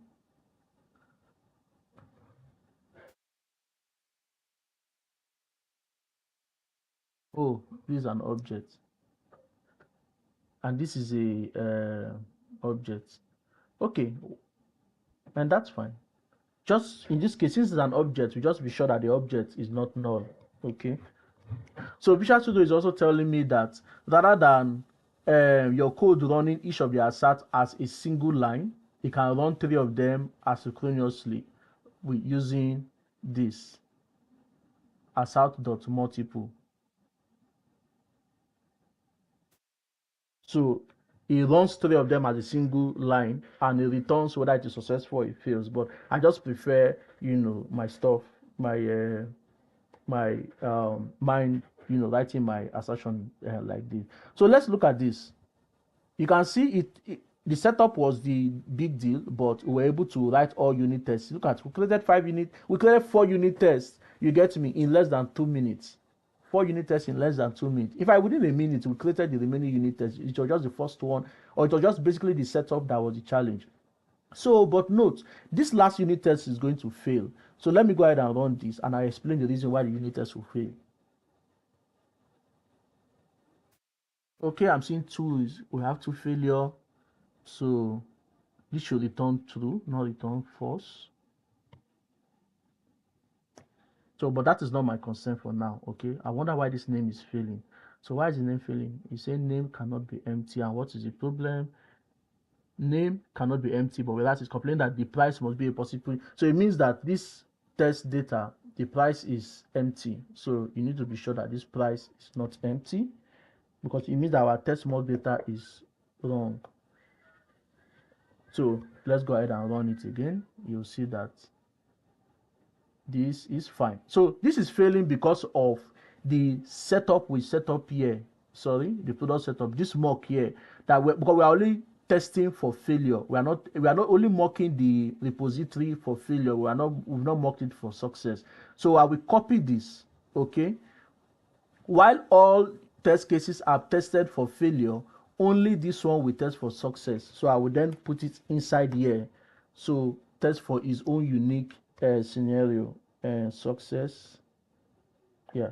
So with this, everything should be easy peasy and we are good.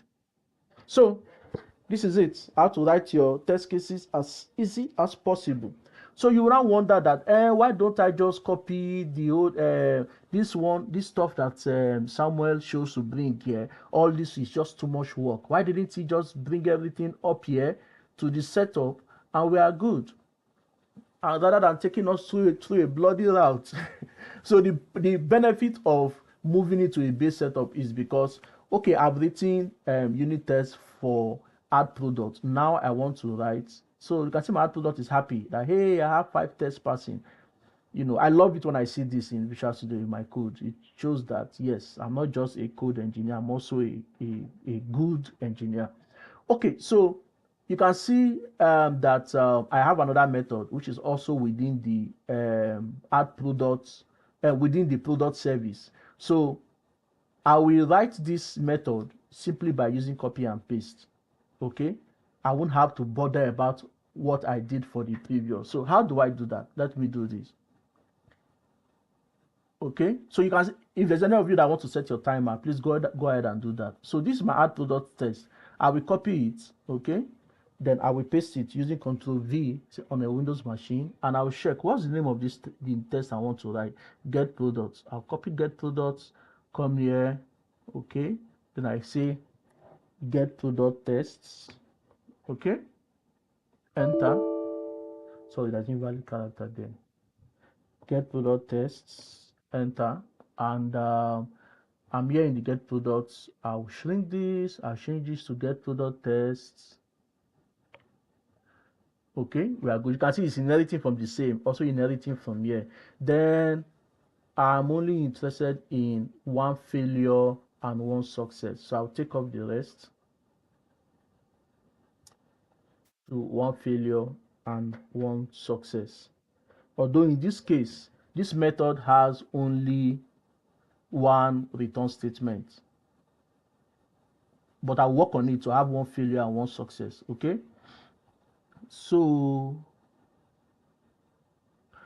this may be tricky to work on because this one is returning tuple. This is not returning tuple, but no problem. We'll just work on it. We'll do something about that. So now it has a product repository method that we've not mocked, which is get products. Okay, so I will take this get product here, and I will come to the product setup and mock that for, like I said, whatever we put in here, we only mock the ones for failure. Okay, so we get products here, and it should return no products. So this here is returning a list of new product models. So I will go and create a mock data to return list of new product model. in my mock data file. So I can come here to say public static list of this, then say it is this equals to new this, but I'll say product models underscore no results. Okay, then this should just be a new basically has nothing in it, just an empty list. Then I'll go ahead, duplicate this and say this has 10 results.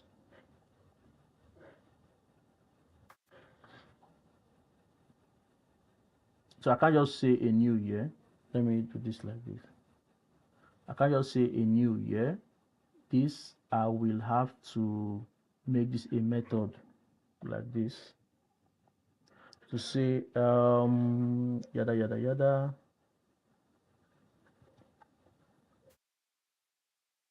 I want to have 10 results of this.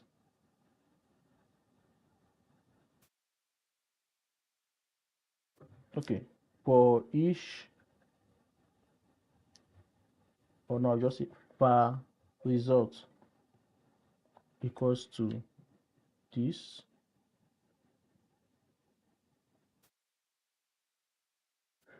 Okay, then for each,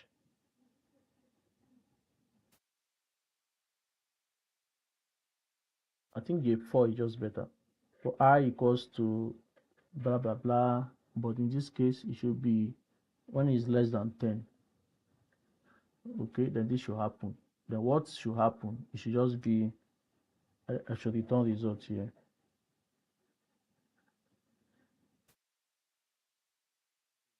It will be this dot add new. I don't need to give it any value, just keep adding. Or I can simply do this like this so I don't confuse us here. This can be a new list of view models. Okay, then in this dot add, just keep adding no result to it, or new as the case may be. So this will give me 10.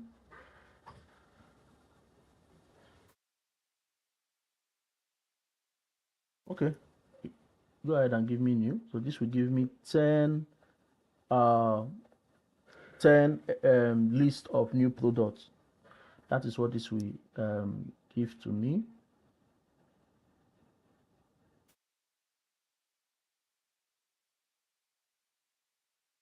But I feel as if I need to do this. Okay, new. Okay, yeah, I'm fine. This seems okay. Okay, so I can bring this here and take it to my get product test and say so for the base setup I will tell it to return no results here, which is fine. Like I said, failures should come here while success should come into this test. So this is get products. Okay, so this I'm going to change this to uh, get products. Okay, then um, no pro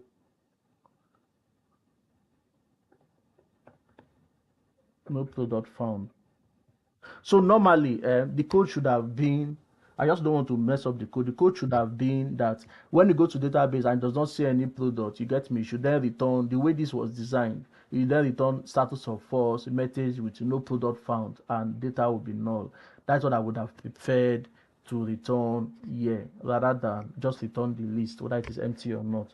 But no problem, we'll just work with what we have for now. Okay, I think I've already explained the real stuff on the at the other side. So expected yada yada yada yada yada, expected should then be mock data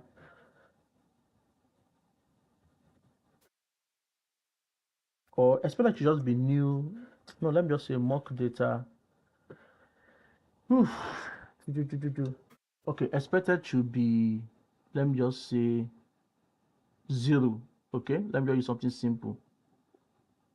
Expected should be 0, while here expected should be 10. Then here I can say get products. Okay, so actual should then be actual dot count is equals to expected. I don't care about the rest. While here also should be actual dot count. So I'm pasting that here. Oh, sorry. Yeah, expected is 10. So this as well. Let me copy this. I think basically so it's just copy and paste rather than having to work this out myself. Here it would then be expected is 10, get product actual dot count, which is 10, should be expected.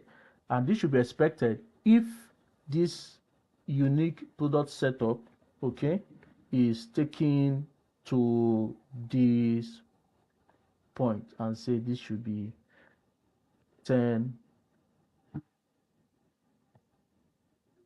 results. Okay, yeah, so I think this is it. So you can see that the product setup, I don't have to write anything again about setup, and I am good. Let me clear this one up, and I am good. Is my file naming fine? Yep, everything is fine. So I'll go ahead and say run everything. Let me see where I have mistakes. So my tests are fine. So with this, I guess we are good with NUnit. So if you have questions, let me know your questions. We've spent 2 hours already with NUnit. Okay, so for the xUnit, I won't explain much. Okay, because it's pretty much the same thing. The difference is just the framework. Okay, and also the difference is that um, the setup is a little bit trickier, or is trickier than this.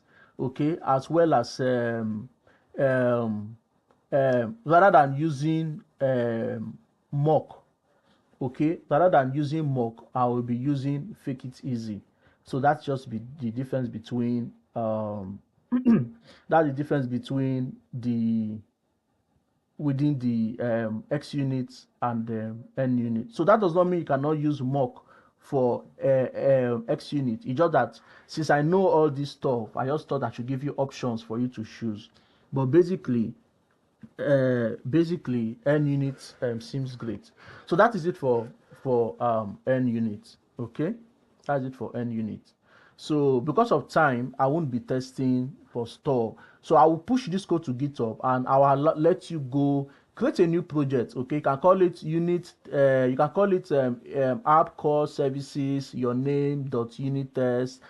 Push it to your separate branch and let's see how it goes. Or you can also always send me a screenshot on or a message of anything you've done. You can drop it in the comments. You can just drop other questions in the comments as and any other concern or questions that you have. So let me quickly just run this same thing for xUnit without asking, without explaining so much. So I will click on this. Let me just take this one.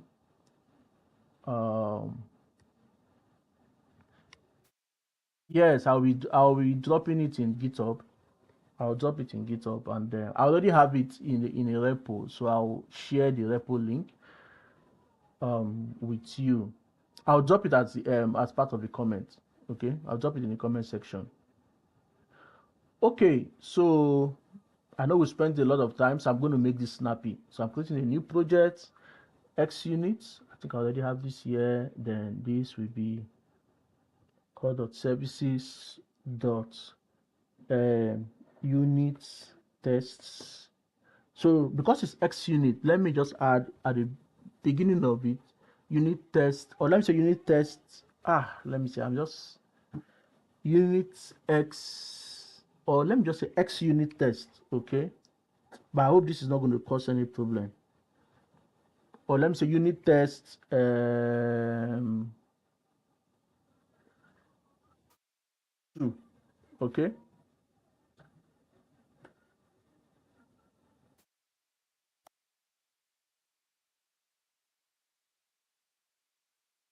Okay, so this is using, let's be sure, this is using xUnit. Okay, so like you can see, NUnit is using, where is NUnit? NUnit is using, um, let me close this and just open this one is using tests, okay, for the test methods, while this is using facts for the test method.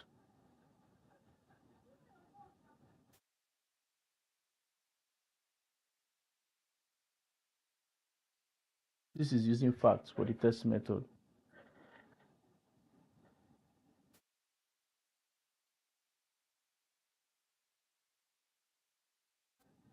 Okay, so let me just quickly go and build the let me expand the same structure so we have the same structure. So the first thing, like I said, is mock data. So I will use the same mock data, okay? I'll use the same mock data. So I'll copy this mock data, okay? And I will paste it here, paste, and I'll right click this, as my friend said, sync namespace, and that should be fine for the mock data. Then what else again? Yada yada yada. Create a product folder.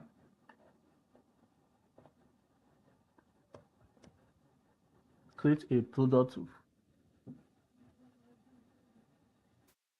dot folder. Yep. Then the base setup. Okay. Then I'll have to create the base setup just like I did the product setup here. But in this case, for xUnit, we don't call it a base because basically it's not a base. It's not a if I click on this, you know, this is a base class. It's an abstract class. That's why it's a base class for other classes to easily inherit from it. xUnit don't support that. xUnit don't support that. What xUnit supports is the introduction of, so if I quickly come here to, if I quickly name this file, this unit test one, if I quickly name it as uh, add product test, okay, then what xUnit supports is something called a test fixture, spelled Fixtura. That's what xUnit supports. So 1 second. So the way it is that I will inherit that base class here using an interface called iClass fixture. So I don't have to make this an abstract class and inherit it. No, I just need to create it as a normal class. So I'll go ahead now and create it as, and I'll call it the, so there's a naming convention for it. So I'll call it the test name or the test feature, which is product. Then I call it, then I add fixture. So this is the naming convention for it. If you don't add fixture, it does not really make any difference, but that's just the naming convention. So I say public class product feature. Then then the next thing is to start mocking. So because of time, like I said, I'll go ahead, I will copy this, okay, and I will also show you what the using fake it easy with with um using fake it easy within the fixture. So I'll paste this here, okay. So okay, that's fine. So I'll bring in my product service and also the repository. Then here I will use fake it easy rather than this. So here I can say I can say um I don't use, like for fake it easy, you don't say mock, you don't use mock. Like I said, it's not mock. So I'll take this off. Okay, then let me bring in my iLogger.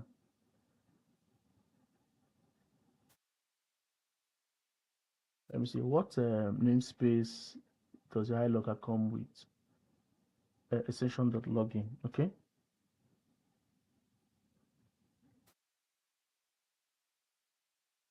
I'm not wondering why this is now in abstraction.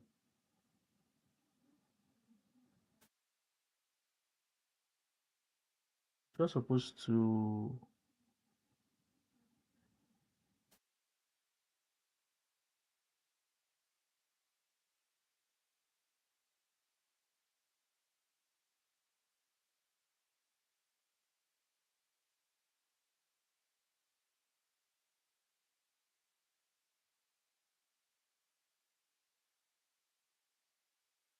see if this install the session.login. Nope.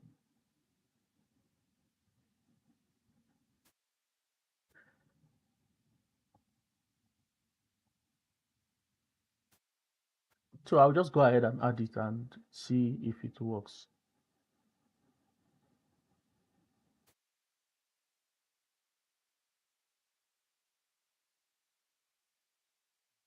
Interesting.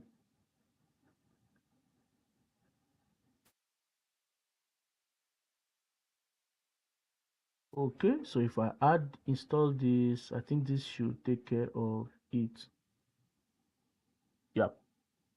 Okay, so for this, for fake it easy, what you do is basically you say it is, we don't new it up here. We just simply say it is a okay dot fake. So let me try to install a, or let me just go ahead and say a fake of this.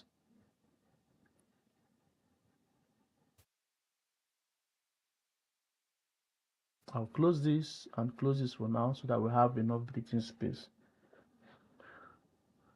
So let me do control dots and you install package fake it easy, find latest version, and we are good. Control K, Control D to realign.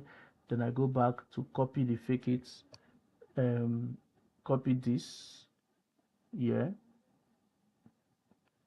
and replace it as this, or rather replace it with this. Okay, so this is how you use fake it easy rather than using mocks. So just like um, just like this also have is where is the product setup also have the base. That's the same way this has it, but this is a little bit tricky. It's a little bit tricky. So what I will do is I'll just go ahead and create a normal so this you will have a constructor of this product. You have a constructor of it, and in your constructor, that is where you mock. Or like the other one is just a method, okay? But this is a constructor, so I will say constructor, constructor, okay, of this. Then I will mock here. Then I'll create my new instance of product service at this point. So I say product service. Let me give a space here for the mocking. The product service equals to new product service. I don't really need to explicitly specify the normally I can say new product service, but I already know it's a product service, so I don't really need to explicitly specify the way I did here. So I can also take this off and we are good. Okay, and we are good. So new, the first thing is the repository. So the repository goes in here. In this case, you don't need to specify the dot object. So that was what got to me the other time because the last project I worked on was in using xUnit. And the last time I set up NUnit was long ago because this setup is done once, like I said, and you then keep reusing your unit test and, basically copy and paste. So the next thing you will do now is to start mocking. So what did we mock here? We mocked these two. Okay, so I will copy this, bring it here. I think with this then I'll have to close this because I no longer need that file. I'll bring this here, but let me show you how to mock using fake it easy. So for fake it easy, you don't use dot setup, you use say dot call to. So you say a dot call to, you say dot call to a, you are calling to this. Okay, let me bring this another line. So you are calling to this. So within this, you are running an anonymous method which, sorry, you are running an anonymous method which calls the this now, this property, this product repository, okay, dot the method you are calling, which is this now, save changes async,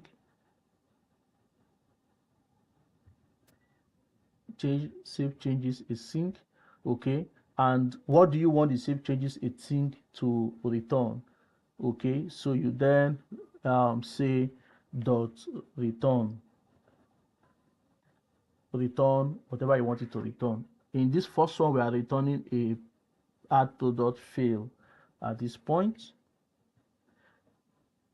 so we are good. Then I'm going to duplicate this for the second one, for get products here, then it's returning this here, so I can delete this off. So this is it, setting up the mocking for fake it easy. Okay, so if we look at this, let me go back and open the NUnit so you can see the difference. Where are we? Product setup. So this is for NUnit. Okay, how to set up your base mock class, while this is for xUnit, how to set up your base mock class. Okay, so the difference is that this is a base class, okay, and you set this one up as a method, while this one is not a base class, is a normal class, and you set this one up in the constructor. That's the difference. The rest is just because I'm using fake it easy rather than using mock. Okay, and mock uses setup to mock methods, while fake it easy uses a.call to mock methods. So that is it. So now let's go to the test class. So we have a add product test class. Okay, like I told you, this for xUnit, this is how you bring in your base mock, how you inherit your base mock. So here you have to inherit it using the I class fixture, okay, and then bring it in by saying product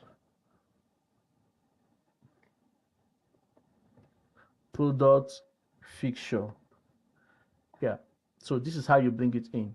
Okay, so with this you have it in your project. But you are not yet done with having it. You have to then create a constructor, which is this, with it here.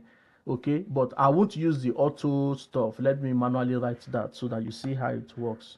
Okay, you then say constructor and setter.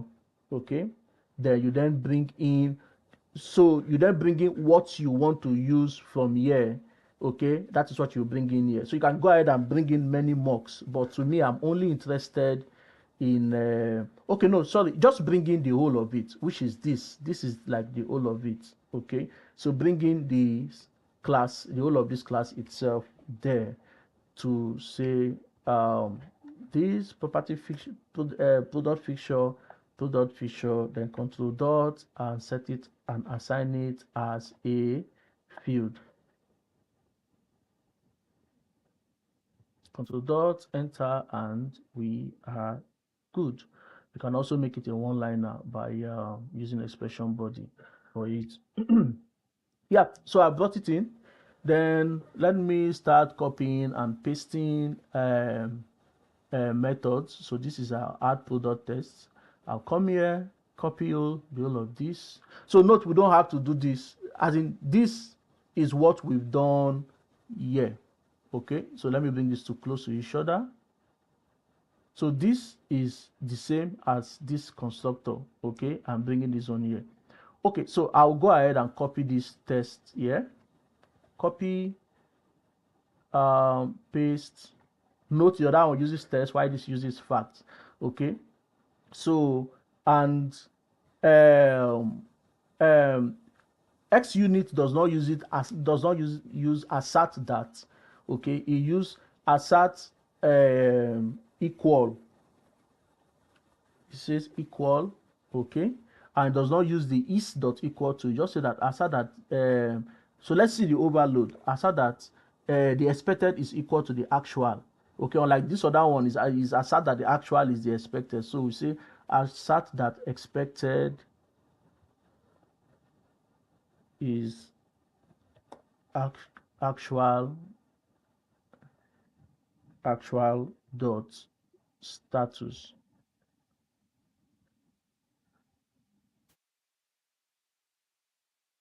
Okay, so the same thing here. I will tap nice, thank you Visual Studio, then actual asa dot null, not is null in this case, is dot null. So why is this complaining? This is complaining because we don't have access to this, because we did not inherit it from a base class. This is just like we injected an interface to this class. So to gain access to this, you have it inside your product feature. So if you come to this product feature that you've injected, note this product feature is this, and the product feature has access to this, okay, has access to this, has access to this. So what are we interested in now? We are interested in the service, okay. So we go back here and say excuse me, product feature dot product service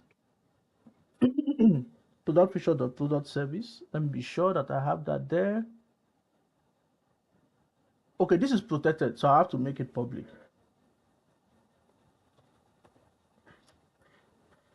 I don't think that is even the reason. So let me see the reason why I don't have this. Let me try to copy, because this is it here. Okay, so let me try to copy and paste here. Okay, product feature dot what? Let me see what you have. You have logger, you have this. Then why doesn't it have the why doesn't it have the um okay, I think this, I'll make it public.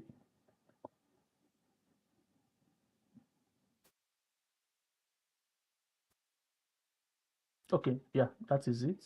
Then I can jolly well just make it read only. Yeah, because I don't think since I can fix setting this in constructor, so it can basically be read only, as well as the rest can be read only. So I will hold shift alternative down and go and add my read only here and escape. Okay.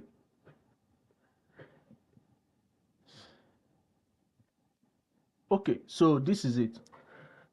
Call your product feature dot whatever is in your mock and you run. So let's test this. Okay, let me remove unnecessary using and run this. I hope we have the same result.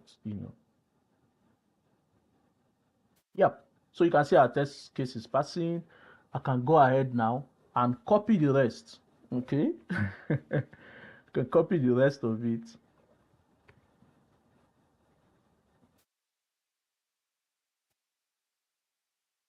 and bring it here. So you can see it's easy because you moved all your mocking to a separate class to handle it. You can see that your file is then easy, your code is then easy for you to adjust. Okay, because the part where would have been crazy for you to adjust is, if imagine if each of those mock you have to be specifying it in your class file, then it would have been difficult to use to reuse this code. Okay, so yeah, I know Visual Studio is going to do this for me. So is I'm simply just tapping tab while Visual Studio is helping me uh adjust. It's trying to understand what I write, or my code, and it's kind of replicating the same thing for me. So if I go copy this, come here, I know, yeah. So tab, tab, tab, tab. Okay, so you missed this. I believe the next I expect that to change. Facts, Z, facts, tab.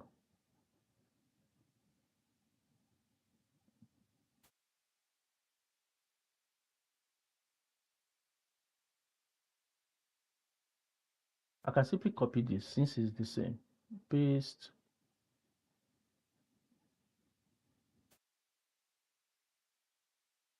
Then paste.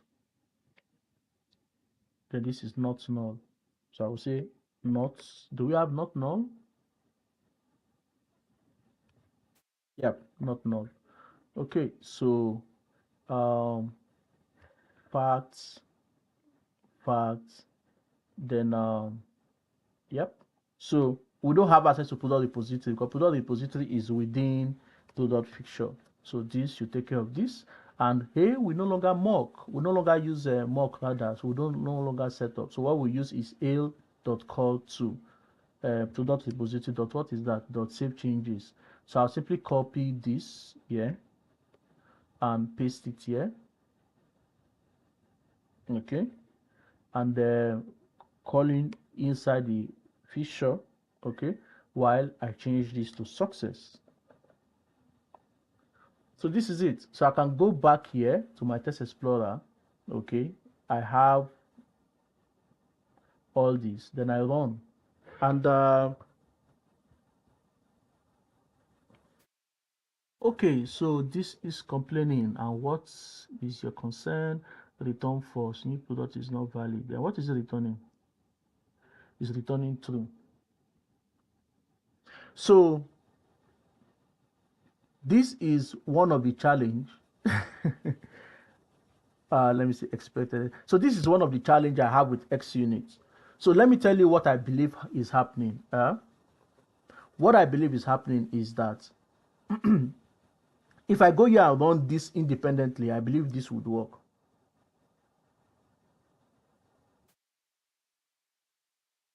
If it does not work, then fine. Then we know, okay, the problem is my code. So test finish. So it's not working. So I think the problem is my code. So let's see what the test is, why the test is failing. So could not create a product. So status is false.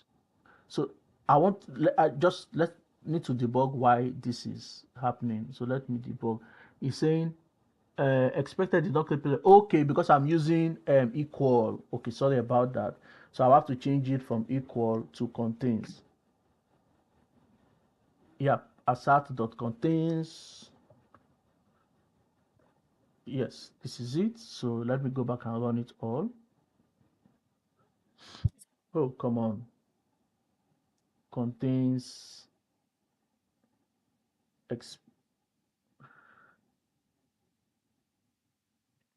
sorry, that's the wrong one. This is the message that has contains. Sorry about that. So assert.contains this.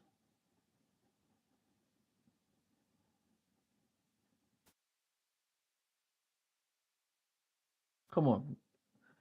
So it's still failing. So expected true, but I'm getting false. So let me run this independently, which I believe will take me back to the first concern I had. So this has taken me back to the first concern I had before I thought the challenge was the content. So for xUnit, so this is what is happening. Let me run this again from everything, and you see this is going to fail. So this is what is happening. I believe that this method was called, okay, this method was called before this, and because of that it has taken this that I have, it has overwritten the what I have in the base. Okay, this product repository, it has overwritten this mock with this. So because of that, when it's running this, it's seeing that this is returning true at this point. This status is true, okay, rather than false.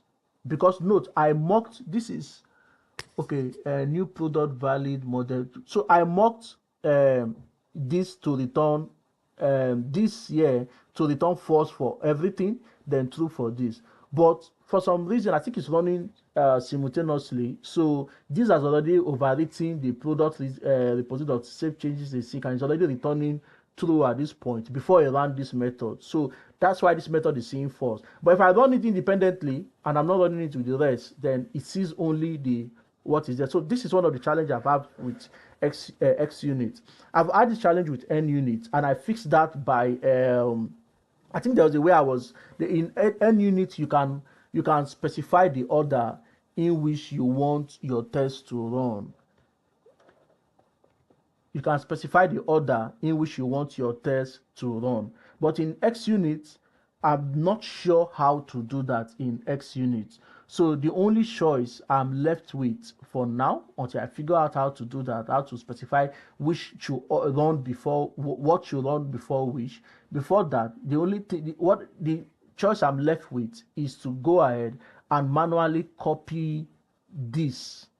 Okay, manually copy it as this local mock for this method. That has been the way I've um, resolved this with xUnit. So if I go ahead now and run it all, I believe this should be fine. You see, but this is not supposed to, I'm not supposed to do this because I've already mocked this in my global file. So that's how, what it is. Then I'm go ahead and remove unnecessary. So this is it. We have our NUnit, we have our xUnit. So I will leave you to go ahead and implement the get product test as well as other file in both. We already have get product in NUnit. You can go implement that in xUnit. Okay, so the purpose of this session is to teach you how to move your mocks, move your mocks to a base file so that writing test cases becomes easy. So it becomes as easy as copy and paste. So that's the purpose. So with that, if you have any question, please drop, else we can call it a day. So let me I'll also try and push this code. Let me just push it right away to my Git repo.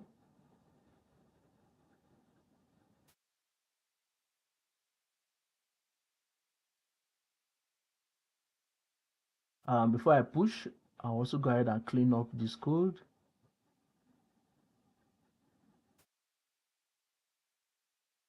Okay, so I am pushing now.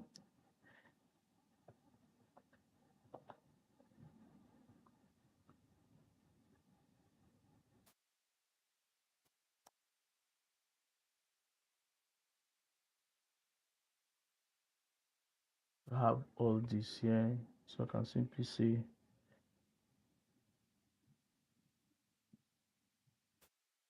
NUnit and xUnit tests. I commit and I push.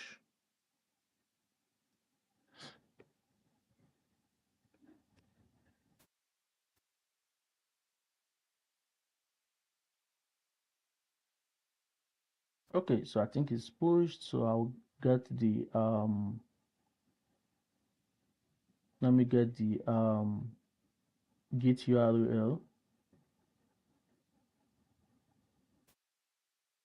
and drop it in the comment section.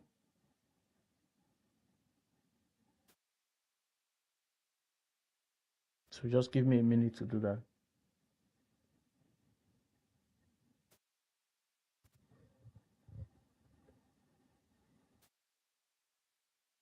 So if you have any question, please drop it on the chat. So while I'm doing that, I will take your question. Thank you.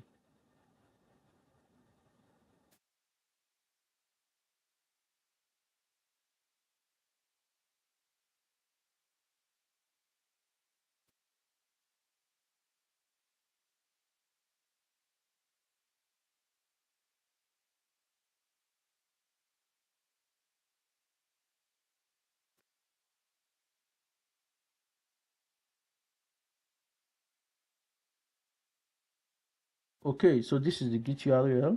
Git URL. I have it in the chat. Not it's read only. Okay, the git URL is read only. So you can just pull. You can only pull. You can't push for now. So what I'm going to do is I will also drop my LinkedIn profile here. So if you have any questions or concern, or if you want to share your solution with me, you can always reach me here. Yep. So this is me.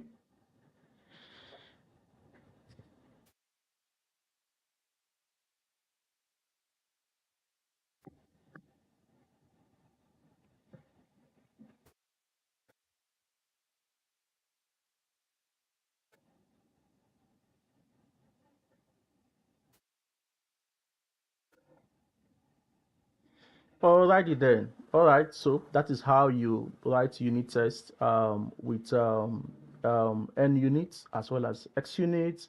You know, you move your mock to a base setup and you reuse your code. You know, keep reusing your code, keep reusing the code, and you can write 20 unit tests. You know, in fact, once you have everything properly set up, the good news is that you only have to set it up once for a project.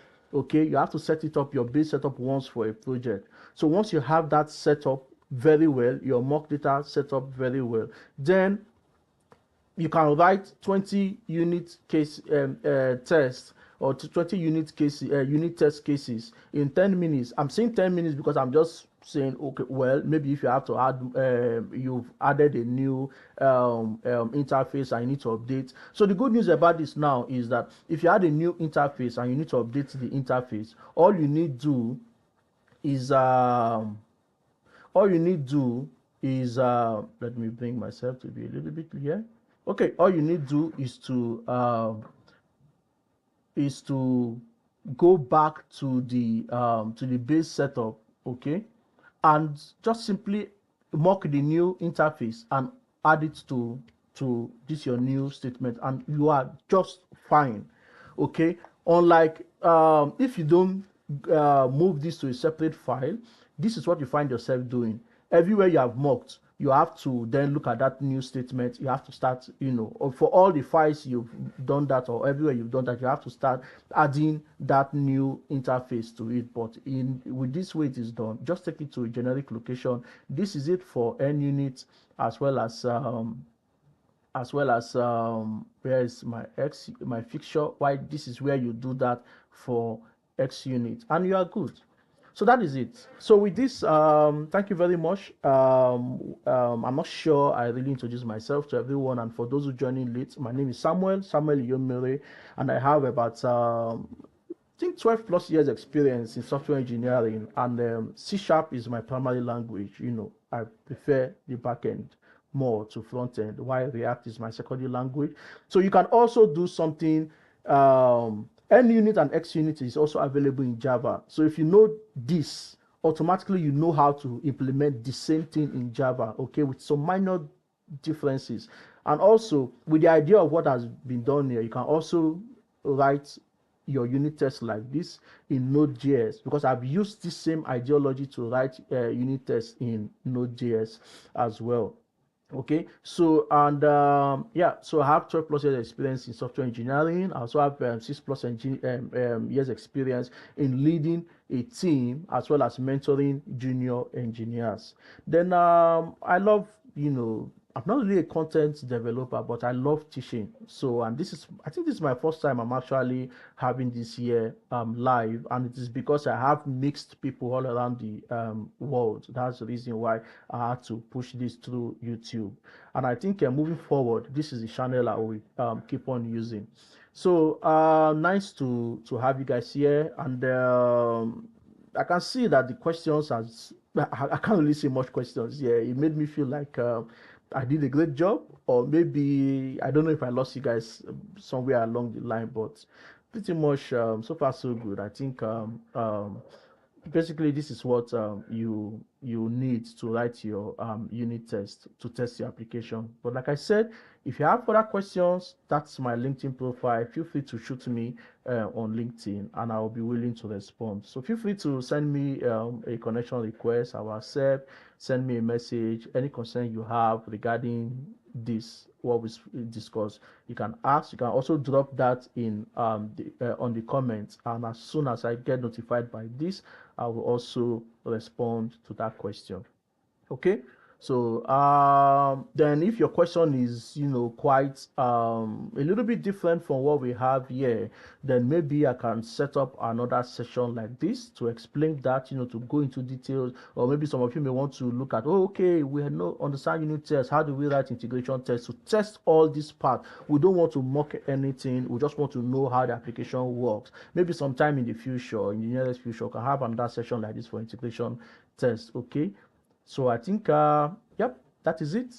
And you know, good luck guys, happy coding, and see you next time. Thank you, bye.